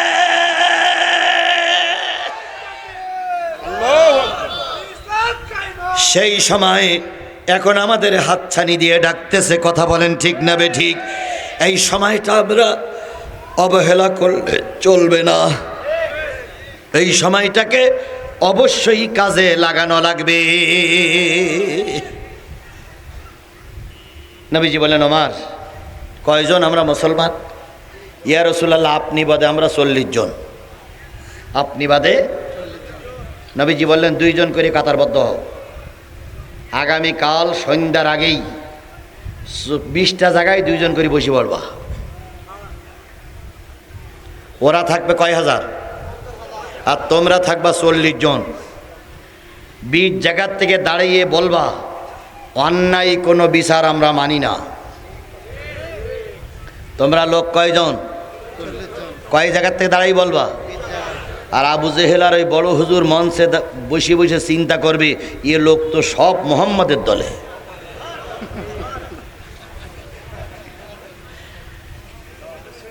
এর নাম হচ্ছে উদু ইলা সাবিলি রব্বিকা বিল হিকমা। এটা হলো হিকমা। যখন যা পানা, যেমন কথা তেমন কাজ। 40 জন লোক চলে গেলেন ভিতরে। পরের দিন কাব ইবনে মালিক 5 জন সঙ্গী নিয়ে যথাসময়ে মঞ্চে এসে হাজির হয়ে গেছে। যথাসময়ে মঞ্চে এসে হাজির হয়ে গেছে। এবার মঞ্চে এসে যখন আবু জেহেলের সঙ্গে মোসাফা করতেছে, কোলাকুলি করতেছে, তখন আবু জেহেল বলতেছে, হুজুর, মোহাম্মদ হয়তো এখনই আসবে, প্রশ্ন কি করবেন তা কি আপনি ভেবে বুঝে আসছেন? কয়, হ্যাঁ, প্রথম প্রশ্ন শরিয়াতের, পরের প্রশ্ন মারফতি, তারপরের প্রশ্ন আধ্যাত্মিক, যে কোনো একটা প্রশ্নেই মোহাম্মদ ঠকে যাবে।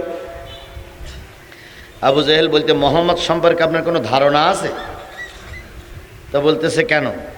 কয়, মোহাম্মদ যা বলে তাই হয়। দেখেন, যারাই দাওয়াত করিয়ে নিয়েছে তারাই আবার ভয় দেখাচ্ছে। তা বলতেছে, মোহাম্মদ যা বলে তাই হয় মানে? কয়, আমি একদিন মাথায় করে কিছু ফল নিয়ে যাচ্ছিলাম বাজারে, প্রতিমধ্যে মোহাম্মদের সঙ্গে দেখা। মোহাম্মদ বলতে, চাচা, ওই ডালার ভিতরে কি? তা আমি চিন্তা করলাম, এতিম মানুষ যদি বলি ফল হয়তো সেই বসতে পারে, তাই বললাম এই ডালার ভিতরে পাথর। তা মোহাম্মদ মিসকে হেসে দিয়ে বলতেছে, চাচা, আপনি যেটা বলেছেন ওটাই যেন হয়। কোনো দোয়া কালাম কিচ্ছু পড়ল না হুজুর, শুধু বলেছেন, যেটা বলেছেন ওইটাই জানো। আমি এই কথা শুনে বাজারে গেছি। বাজারে যাওয়ার পরে মাল সামানা সব বিছাইয়ে ডালা উপুর করি, দেখি সব পাথর। এ বলো সেই লোক। বাহাস তো করবেন, হিসাব কিতাব করেই বাহাস করেন। তাহলে হুজুর ডেকে নিয়ে আরো ভয় দেখানি হচ্ছে না ভাই? হুজুরের এতক্ষণ তার সাহস ছিল, এখন বাড়ি ডেকে নিয়ে বলতে যে হুজুরের সামনে হজ করবা, সে হুজুর বলে এই হুজুর। কাব ইবনে মালিক বলতেছে, এটা আমার আগে বলেননি কেন? ভয় ঢুকে গেছে। তো বলতেছে আগে বললি তো তুমি আসছে না হুজুর। তা বলতেছে আর কোনো কথা? কয় আরো আছে। কয় কি? একদিন আমি বসে আছি, মুহাম্মদ সাল্লাল্লাহু আলাইহি সাল্লাম আমার সামনে এসে বলতেছে, চাচা ঈমানের কালেমাটা গ্রহণ করুন, জান্নাতের পথ ধরুন। আমি তখন বললাম আবু জেহেল শোনো। আমি তখন বললাম মুহাম্মদ শোনো, তুমি যে কথাগুলো বলো এগুলো তো ভ্রান্ত কথা, ভণ্ড কথা। সুতরাং তুমি সব নবীরা মুজিজা দেখাইছে, তুমি কি একটা মুজিজা দেখাইতে পারবা? মুহাম্মদ বললেন, চাচাজি কি মুজিজা দেখতে চাও? আমি তখন পকেটের ভিতরে একটা পাথর ছিল, পাথরটা হাতের ভিতরে নিয়ে বলতেছি, বলো তো আমার হাতের ভিতরে কি? কাব ইবনে মালিক বলতে, তারপর কি হইলো, তারপর কি হইলো, তারপর কি হইলো? ভয় দেখাচ্ছে না? তারপর কি হলো, তারপর কি হলো? আবু জেহেল বলতেছে, বাবা হুজুর। তারপরে আমি হাত উঁচু করলাম। নবী বললেন, চাচা আপনার হাতের ভিতরে যেটা আছে সেটা যদি স্বীকার করে, আরও যদি কালেমা শাহাদাত পড়ে, তাহলে কি আপনি মুসলমান হবেন? আমি বললাম কথাই থাকে না, কারণ আমার পকেটে পাথর ছিল, কেউ জানে না। তাহলে এখন স্বীকার করুক। ওই হাতের ভিতর থেকে বলতেছে, আশহাদু আল্লা ইলাহা ইল্লাল্লাহ ওয়া আশহাদু আন্না মুহাম্মাদান আবদুহু ওয়া রাসূলুহু। আর পাথর বলতেছে, হুজুর ও মক্কার নবী, আমি কিন্তু উমুক মরুভূমির পাথর। আমি পাথরটা ছুঁড়ে মারলাম আর বললাম, মুহাম্মদ পাথরেও জাদু করতে পারে। সুতরাং হিসাব কিতাব করেই শুরু করো। কাব ইবনে মালিক বলতে, টাকা যখন 3 বস্তা নিয়েছি, যে কায়দায় হোক মুহাম্মদকে ঠকাবই। প্রশ্ন কয়টা? 3টা। একটা হলো কি প্রশ্ন, আরেকটা কি? আরেকটা কি? আধ্যাত্মিক। কাব ইবনে মালিক বলতেছে, আসুক তো দেখি। ওয়ালিদ ইবনে মুগিরা বক্তৃতা করা শুরু করলো। আবু সুফিয়ান হলো সঞ্চালক। আবু সুফিয়ান ওয়ালিদ ইবনে মুগিরার বক্তৃতা করতে দিলেন। ওয়ালিদ ইবনে মুগিরা যা মনে চাইল তাই বলল। এরপরে বড় বড় নেতাদের বক্তৃতা শেষ। প্রধান বক্তা ওঠার আগে আবু জেহেলের বক্তৃতা শুরু। আবু জেহেল বলতেছে, ভাইরা আমার, বোনেরা আমার, 50,000 মানুষকে দাওয়াত দিলাম, মুহাম্মদকেও দাওয়াত দিলাম। মুহাম্মদ আসেনি, আমাদের সঙ্গে অবজ্ঞা করেছে। আগামীকাল যেখানেই মুহাম্মদকে পাবে সেখানেই হত্যা করবে। আমি রাষ্ট্রনায়ক হয়ে হিসেব হুকুম দিলাম। এমত অবস্থা আল্লাহ বললেন, নবী তোমার বিরুদ্ধে ওরা ময়দানে বিষাদগার করছে, ময়দানে যাও, আমি তোমার সাথেই আছি। আর একটু জোরে বলা যাবে না সুবহানাল্লাহ? সেই আল্লাহ আছে না গেছে? সেই আল্লাহ আছে না মারা গেছে? তাহলে কিসের ভয় পাও? ময়দানে নামো। তোমাকে আল্লাহ একলা ময়দানে নামাই তামাশা দেখবে না, তুমি ময়দানে নামবা। তোমাকে ফিরে আনার দায়িত্ব আমার আল্লাহর, আমার আল্লাহর, আমার আল্লাহ।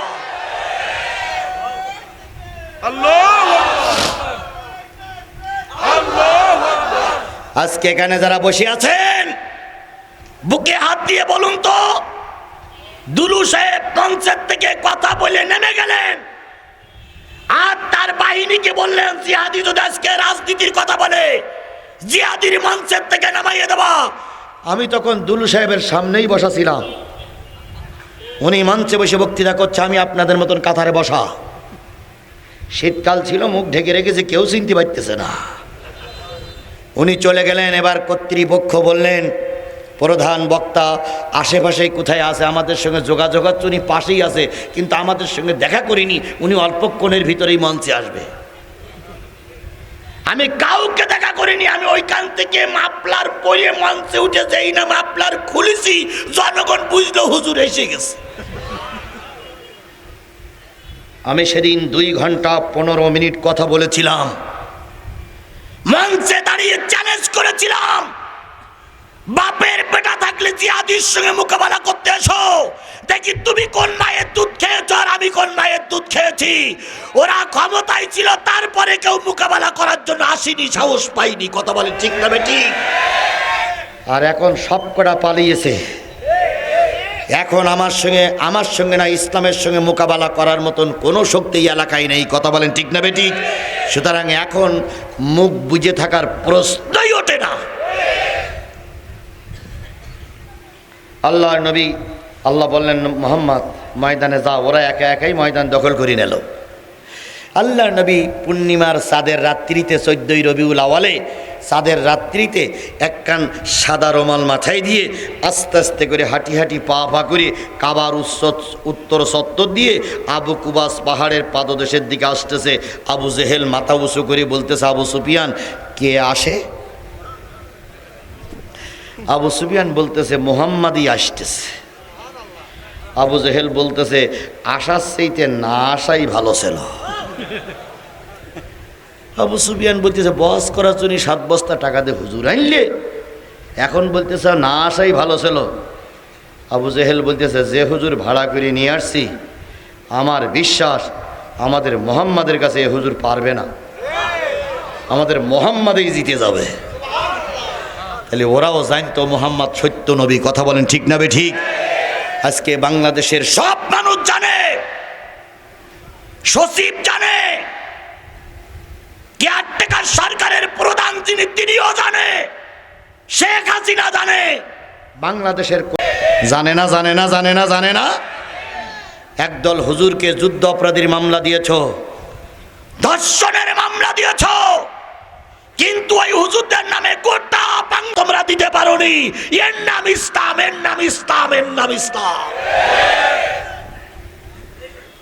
সুতরাং এই নির্ভেজাল মানুষগুলো যদি ক্ষমতায় যেতে পারে, আমার দেশটা হবে সোনার দেশ, আমার দেশটা হবে সোনার দেশ। কথা বলেন ঠিক না ঠিক? আমরা কি সোনার দেশ চাই না? আমরা কি সোনার দেশ চাই না? তাহলে বিএনপি এবং জামাতের পক্ষ থেকে যাকে এখানে নির্বাচন করার জন্য প্রতীক দিয়ে পাঠানো হবে, আল্লাহর কসম সবাই তার পক্ষে সাপোর্ট করবে। কোনো অবস্থায় ভাগাভাগি করার সুযোগ নেই। কথা বলে ঠিক না ঠিক? এই অবস্থায় যদি বিএনপি জামাত দুই পাশে দাঁড়িয়ে যায়, আমার দেশে আমার দেশে আমার দেশে ওই আওয়ামী লীগ আবার মাথা উঁচু করে দাঁড়াবে। আসবারি দেবানাথ বলা কাজ না, টুস করে ঢুকে পড়বে, টুস করে ঢুকে পড়বে। হয়ে গেছে, হয়ে গেছে ভাই, উঠেন না, হয়ে গেছে, মোনাজাত হবে এখন। আমার ভাইয়েরা, আবু জাহেল এই কথা বলার পরে নবী আসলেন। নবী এসে বলতেছে, আসসালামু আলাইকুম। কত সুন্দর কথা, দেখে, আসসালামু আলাইকুম।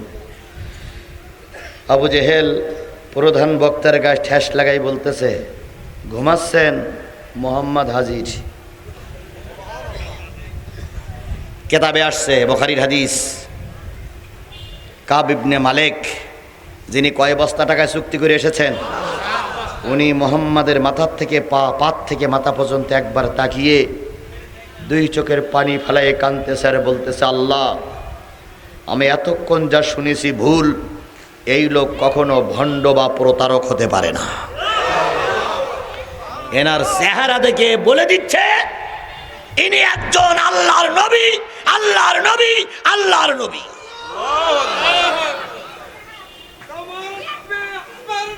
বিশ্ব নবী, বিশ্ব নবী। চেহারা দেখে বোঝা যাচ্ছে ইনি হলেন একজন প্রকৃত নবী। কিন্তু হুজুর কিসে বিক্রি হয়ে গেছে? টাকায় বিক্রি হয়ে গেছে। আবু জেহেল বলতেছে, প্রশ্ন করুন। কয়টা প্রশ্ন? 3টা প্রশ্ন।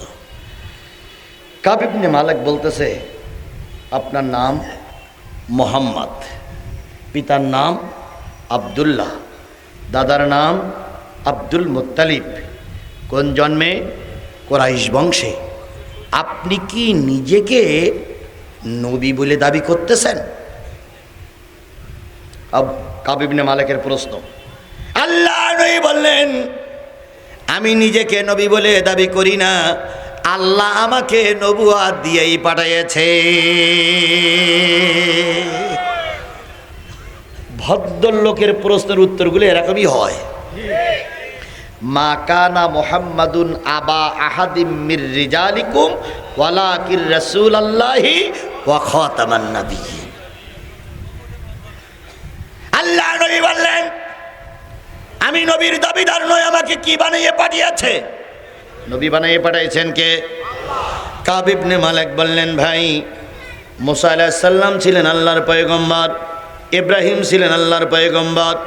মুসার মুজিজা ছিল হাত উঁচু করলেই বগলের থেকে লাইট বাহির হতো। মুসা আলাইহিস সালামের মুজিজা ছিল পানিতে বাড়ি দিলে কি হয়ে যেত? রাস্তা হয়ে যেত। ইব্রাহিমের মুজিজা ছিল আগুন ঠান্ডা হয়ে গেছিল। আপনি যদি আল্লাহর নবী হন, একটা মুজিজা আমাকে দেখান। কাব ইবনে মালিক বললেন, ভাই আমার, তাওরাত জব্বুর ইনজিল পড়েছো, কি মুজিজা তুমি দেখতে চাও? আমাকে বললে আমি চেষ্টা করে দেখতে পারি। কাব ইবনে মালিক বললেন, যদি তুমি প্রকৃত আল্লাহর নবী হয়ে থাকো, এই পূর্ণিমার চাঁদটা দ্বিখণ্ডিত করে দেখাও। মাথার পরে পূর্ণিমার চাঁদ, আজকেও কিন্তু পূর্ণিমার চাঁদ মাথার পরে যাওয়ার সময় দেখে নেবেন। পূর্ণিমার চাঁদটা দ্বিখণ্ডিত করে দেখাও। নবী আকাশের দিকে তাকাই বলতেছে, আল্লাহ, চাঁদ নিয়ে তো গবেষণা করার সময় আমার হয়নি। আল্লাহ পাকের জিবরিল এসে বললেন, বন্ধু মন খারাপ করো না, যারে যা বলবা সে তাই শুনবে। কারণ তুমি এই 50,000 মানুষের সামনে বিপদে পড়েছ, আল্লাহ তোমার বিপদে ফেলে তামাশা দেখবে না। নবীজি এবার বললেন, চাঁদ রে, তুই তো জানিস আমি আল্লাহর পয়গম্বর, আমি নিজেকে কখনো পয়গম্বর বলে দাবি করি না। যদি প্রকৃত আমি আল্লাহর পয়গম্বর হয়ে থাকি, ধর্ম প্রচারের সাথে এই কাফেরদের মোকাবেলার সাথে চাঁদটা দ্বিখণ্ডিত হয়ে যা। আরেকটু জোরে বলেন সুবহানাল্লাহ। বলার সাথে সাথে চাঁদের কম্পন শুরু হলো। চাঁদ 2 ভাগ হয়ে গেল। চাঁদ 2 ভাগ হয়ে আবু কুবাস পাহাড়ের দুই পাদদেশে পড়ে গেল। বলুন তো, মঞ্চে বসে আছে কোন কোন নেতা? আবু জেহেল আর ওই হুজুর আর কাফের বাহিনী। মঞ্চের সামনে বসে আছে কয় হাজার? 50,000। মুসলমান মাত্র কয়জন? আল্লাহ নবী চাঁদ যখন দ্বিখণ্ডিত হয়ে 2 পাশে ডুবে যাচ্ছিল, আল্লাহ রাব্বুল আলামিনের নবী তখন বললেন, ইকতারাবাতিস সাআ ওয়ানশাক্কাল কামার। আল্লাহ জিবরাইলের দিয়ে আয়াত নাজিল করে দিয়ে বললেন, কিয়ামত নিকটবর্তী হয়ে গেছে, জাতি দেখো চাঁদ দ্বিখণ্ডিত হয়ে গেছে। আল্লাহ বলতেছে, ইকতারাবাতিস সাআ ওয়ানশাক্কাল কামার, চাঁদ দ্বিখণ্ডিত হয়েছে, কিয়ামত কিতাব এসেছে, নিকটবর্তী হয়ে গেছে, কিয়ামত সামনে এসেছে, চাঁদ দ্বিখণ্ডিত হয়ে গেছে।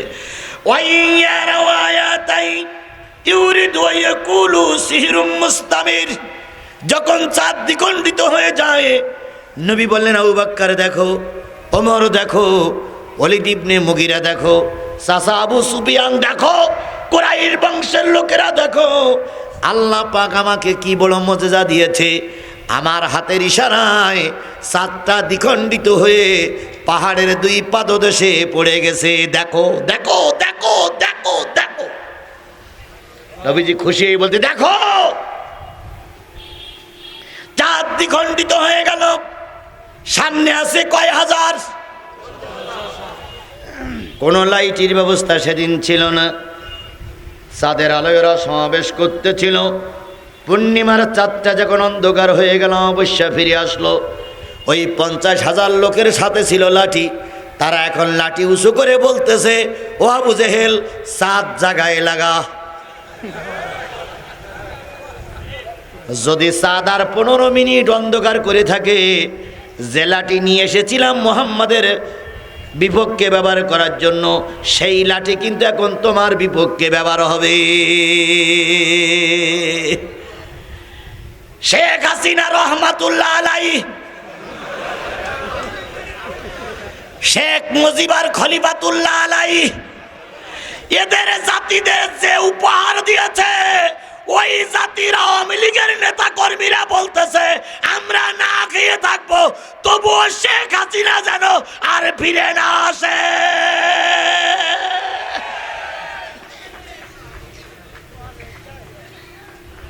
অন্যদিন কি হয়? আজকেই যদি ওয়াজ হয় তো অন্যদিন কি হয়? ওনারা প্রায় বলতেন, এটা আমার আব্বার স্বপ্ন ছিল, স্টেডিয়াম এটা আমার আব্বার স্বপ্ন ছিল, পদ্মা সেতু এটা আমার আব্বার স্বপ্ন ছিল, যমুনা সেতু বঙ্গবন্ধু সেতু আব্বার স্বপ্ন ছিল। তাহলে সব যদি আব্বার স্বপ্ন থাকে, আপনি পালাই গেলেন, ওটাও আব্বার স্বপ্ন ছিল।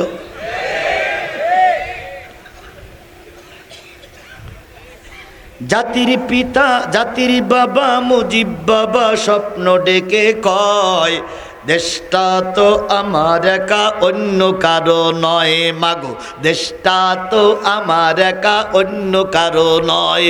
জাতির বাবা মুজিব বাবা স্বপ্ন ডেকে কয়, দেশটা তো আমার একা অন্য কারো নয়। আমার কন্যা শেখ হাসিনা, সব বলো স্বপ্ন ডেকে ডেকে বলতে বলো ভাই। দেখুন সব যদি স্বপ্ন দেখে এটাও স্বপ্ন। আমার কন্যা শেখ হাসিনা, সে যে কারোর ধার ধারে না, দড়ি তাহার বান্দা আছে দিল্লির খোটায়, দড়ি তাহার বান্দা আছে দিল্লির খোটায়। দেশটা তো আমার একা অন্য কারো নয়। মাগো দেশটা তো আমার একা অন্য কারো নয়। তিলক পরে মাঝে আমার মন কেড়েছে দিল্লির দাদা।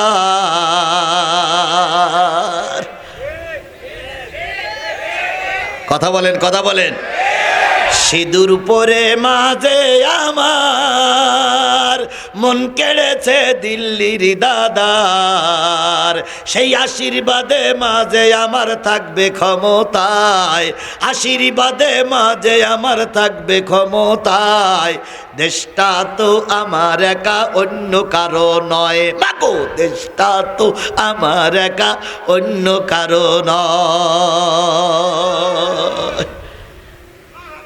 মাগো তুমি সাবধান থেকো, যেই না কুকাম করতে আসো, জনগণে খেপলে তোমার উঠাবে চিতায়, জনগণে খেপলে তোমার উঠাবে চিতায়। এই ওসিয়াত করে গেলাম যাওয়ার বেলায়। মাগো এই ওসিয়াত করে গেলাম যাওয়ার বেলায়। জাতির বাবা মুজিব বাবা স্বপ্ন ডেকে কয়, দেশটা তো আমার একা অন্য কারো নয়। কথা ঠিক কথা ঠিক।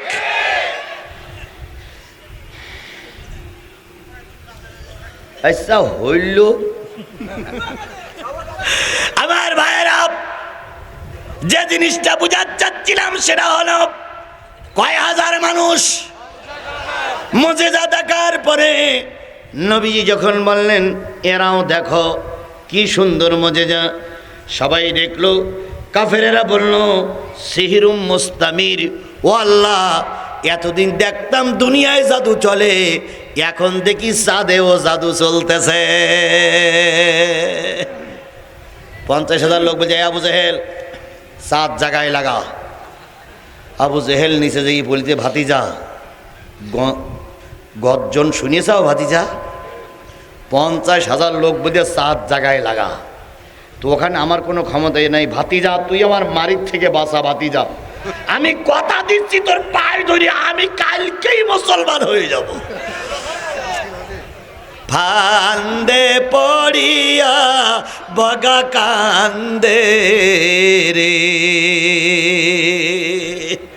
হাসান মাহমুদ মাইক ধরলেই খালেদা জিয়ার কবরে না দেওয়া পর্যন্ত মাইক ছাড়ত না। হাসানুল কিনু বিএনপির চরম শত্রুতা করেছে। কথা বলে ঠিক না বেঠিক? সেই হাসান মাহমুদ লন্ডনে বসে বলতেছে দেশ গঠন করার জন্য বিএনপির সঙ্গে আমরা হাত মিলাতে রাজি। ফান্দে পড়িয়া বগা কান্দে রে। কি বলেন বলেন বলেন বলেন। অনেকেই এখন সুর পাল্টাইছে। আমরা তোমাদের দেখে রেখেছি, জাতি তোমাদের চিনে রেখেছে। কথা বলেন ঠিক না ঠিক? রাত বেশি হয়ে যাচ্ছে, বেশি দূরে যাব না, শেষ করতে যাই। কাব ইবনে মালিক যখন পারলেন না, আবু জেহেল যখন রসুলের পা জড়াই ধরলেন, নবীজি বলেন আল্লাহ 7 জায়গায় লাগাইয়ে দাও, কারণ নবী দয়ার মানুষ। আবু জেহেলের কান্নায় নবীর দয়া এসে গেছে। 4 জায়গায় লাগাইয়ে দাও। 4 জায়গায় লাগানো হলো। এবার আবু জেহেল বলতেছে, বলিলাম না হুজুর তুমি পারবা না, টাকা যে 3 বস্তা নেছা ওটাও ফেরত দাও। কাব ইবনে মালিক তখন বলতেছে, প্রশ্ন করতেছিলাম কয়টা হয়েছে, কয়টা? এখনো 2টা প্রশ্ন বাকি। এবার বলতেছে তাহলে প্রশ্ন করো। কাব ইবনে মালিক বলতেছে, মুহাম্মদ সাল্লাল্লাহু আলাইহি সাল্লাম বলো তো আমার ছেলে মেয়ে কয়জন? এটা হলো মারফতি প্রশ্ন, আমার ছেলে মেয়ে। আচ্ছা বলুন তো, সচিব সাহেবের কয়টা ছেলে মেয়ে? আমি জানি না। আমার কয়টা ছেলে মেয়ে সচিব সাহেব জানবে? এখন সচিব সাহেব যদি হঠাৎ করে বেরিয়ে বলে, হুজুর খুব তো আজ করতেছেন, ছেলে মেয়ে কয়জন? তাহলে এ প্রশ্নের উত্তর কি আছে? আমার ছেলে মেয়ে কয়জন উনিও জানে না, ওনার ছেলে মেয়ে কয়জন আমিও জানি না। এখন কাব ইবনে মালিক বলতে, বলো তো আমার ছেলে মেয়ে কয়জন? যদি এই প্রশ্নের উত্তর না দিতে পারে, তাহলে হুজুরির এবার কি করা হবে? চৈদ্দানা করা হবে। এটা কোনো প্রশ্ন হলো? আল্লাহ নবী চিন্তা করলেন, এরা আমার ঠকানোর জন্য সব কিছু করতেছে। এখন এদের এই প্রশ্নের উত্তর দিতে যাই যদি এখানে উত্তর দেই, ওই টাকা কর হুজুর, ওই সাত্যন্যাসী হুজুর বলবে প্রশ্নের উত্তর সঠিক হয়নি। এবার ওমরকে ডেকে বললেন, ওমর কাবার চত্বরে যাও, যেয়ে দেখো 5 জন গাজা টাইনতেছে। এই 5 জন হজরত, এই 5 জন কাব ইবনে মালিকের সঙ্গে আসছে, ওদেরকে ডেকে নিয়ে এসো। সাক্ষী হাজির না করলে এর প্রশ্নের জবাব দেওয়া যাবে না, কারণ টাকার লোভে সত্যটারে মিথ্যা বানাতে পারে, মিথ্যাটারে সত্য বানাতে পারে। 5 জনকে ডেকে আনা হলো। 5 জন ডেকে আনার পরে এবার বলতেছে, তোমাদের কাব ইবনে মালিক তোমাদের হুজুর কয়, হ্যাঁ। তোমরা যখন এসেছো তৌরাত জব্বুর শুনেছে, কয় হ্যাঁ। আমি একটা প্রশ্নের উত্তর এখন দেবো। 50,000 লোক লাঠি নিয়ে বসে আছে, আমাকে এখনই মারবে। তার আগে সঠিক হলে হ্যাঁ বলিও, বেঠিক হলে না বলিও। ওরা 5 জন লোক নত হয়ে গেল, মনটা নত হয়ে গেল, যেহেতু নবীর ওয়াজ কাজে লেগে গেছে। এবার নবীজি বলতেছে, কাব ইবনে মালিক বলো প্রশ্ন কয়, আমার ছেলে মেয়ে কয়জন? নবী বললেন, তোমার একটা নুলো মেয়ে আছে, প্রতিবন্ধী মেয়ে আছে। এই মেয়েটা হাঁটতে চলতে পারে না, সব সময় ঘরের ভিতরে শুয়ে থাকে। ওই 5 জন লোক, ওই যারা কাব ইবনে মালিকের বডিগার্ড হয়ে আসছিল, তারা সবাই বলতেছে ঠিক ঠিক ঠিক।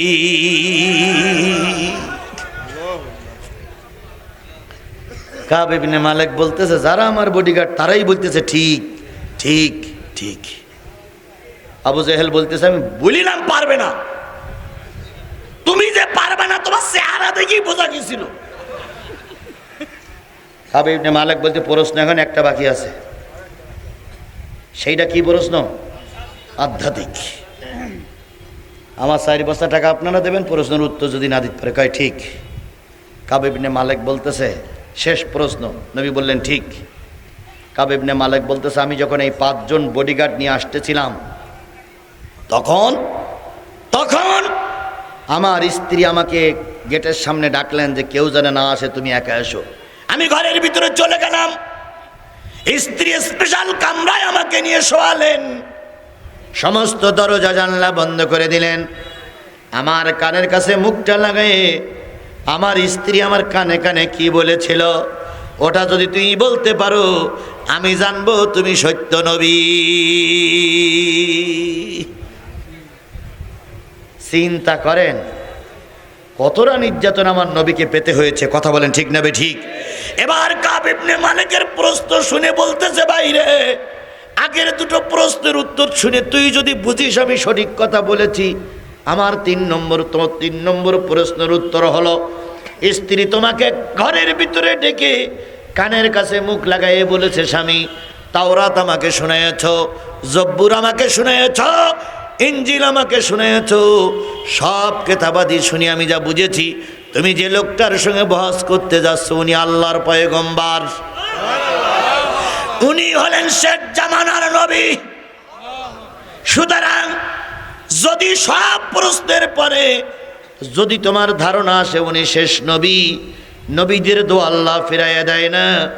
আসার সময় নবীর হাত কেনা ধরে বলিও, ও আব্দুল্লাহর বেটা মোহাম্মদ, আখিরি জামানার নবী, আপনি দোয়া করুন যেন আমার নুলো মেয়েটা ভালো হয়ে যায়। এটাই ছিল তোমার স্ত্রীর শেষ কথা। তোমার সামনে আসার সাথে সাথেই দোয়া করে দিয়েছি, বাড়ি যেয়ে দেখবা তোমার নুলো মেয়েটা হাঁটাচলা করতেছে, বাড়ি যেয়ে দেখবা তোমার নুলো মেয়েটা ভালো হয়ে গেছে, তোমার প্রতিবন্ধী মেয়েটার প্রতিবন্ধী নাই। কাব ইবনে মালিক যে কথাটা বলেছিল সেটাই আল্লাহ নোট করেছে। ওয়াকাযাবু ওয়াত্তাবাউ আহওয়াআহুম ওয়া কুল্লু আমরিম মুস্তাকির। সুবহানাল্লাহ বলেন, আল্লাহু আকবার বলেন। আল্লাহর নবীর কথা শুনে কাব ইবনে মালিক বললেন, বন্ধু এতক্ষণ বাহাস করে যা বুঝলাম, তাওরাত জব্বুর ইনজিল পড়ে যা বুঝলাম, আপনি হলেন শেষ জামানার শেষ পয়গম্বর। তোমরা কালেমা পড়ো আর নাই পড়ো, আমি নবীর হাতে হাত দিয়ে কালেমা পড়ে নিলাম, লা ইলাহা ইল্লাল্লাহু মুহাম্মাদুর রাসূলুল্লাহ। আল্লাহর নবী আর কাব ইবনে মালিক যখন কোলাকুলি করতেছিলেন, মুসাফা করতেছিলেন, কালেমা পড়তেছিলেন, আবু জেহেল তখন বলল, আবু সুফিয়ান ময়দান থেকে পালাও, কারণ দুই হুজুর এখন এক হয়ে গেছে, কওমি আর আলিয়া এক হয়ে গেছে। এবার সংসদে কোরআন যাবে, ঠেকানো যাবে না, তাড়াতাড়ি ভারতে চলো।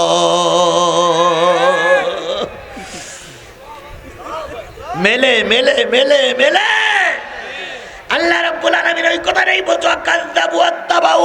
এই ভাই, এই আল্লাহর বান্দা, মোনাজাত, বাপ মা কবরে নাই, তাদের জন্য দোয়া করব। হয়ে গেছে তো, আমি তো বুঝতে পারতেছি আমার আলোচনা শেষ, টাইম 12টা বেজে গেছে, টাইম হয়ে গেছে, মোনাজাত এক্ষুনি হবে।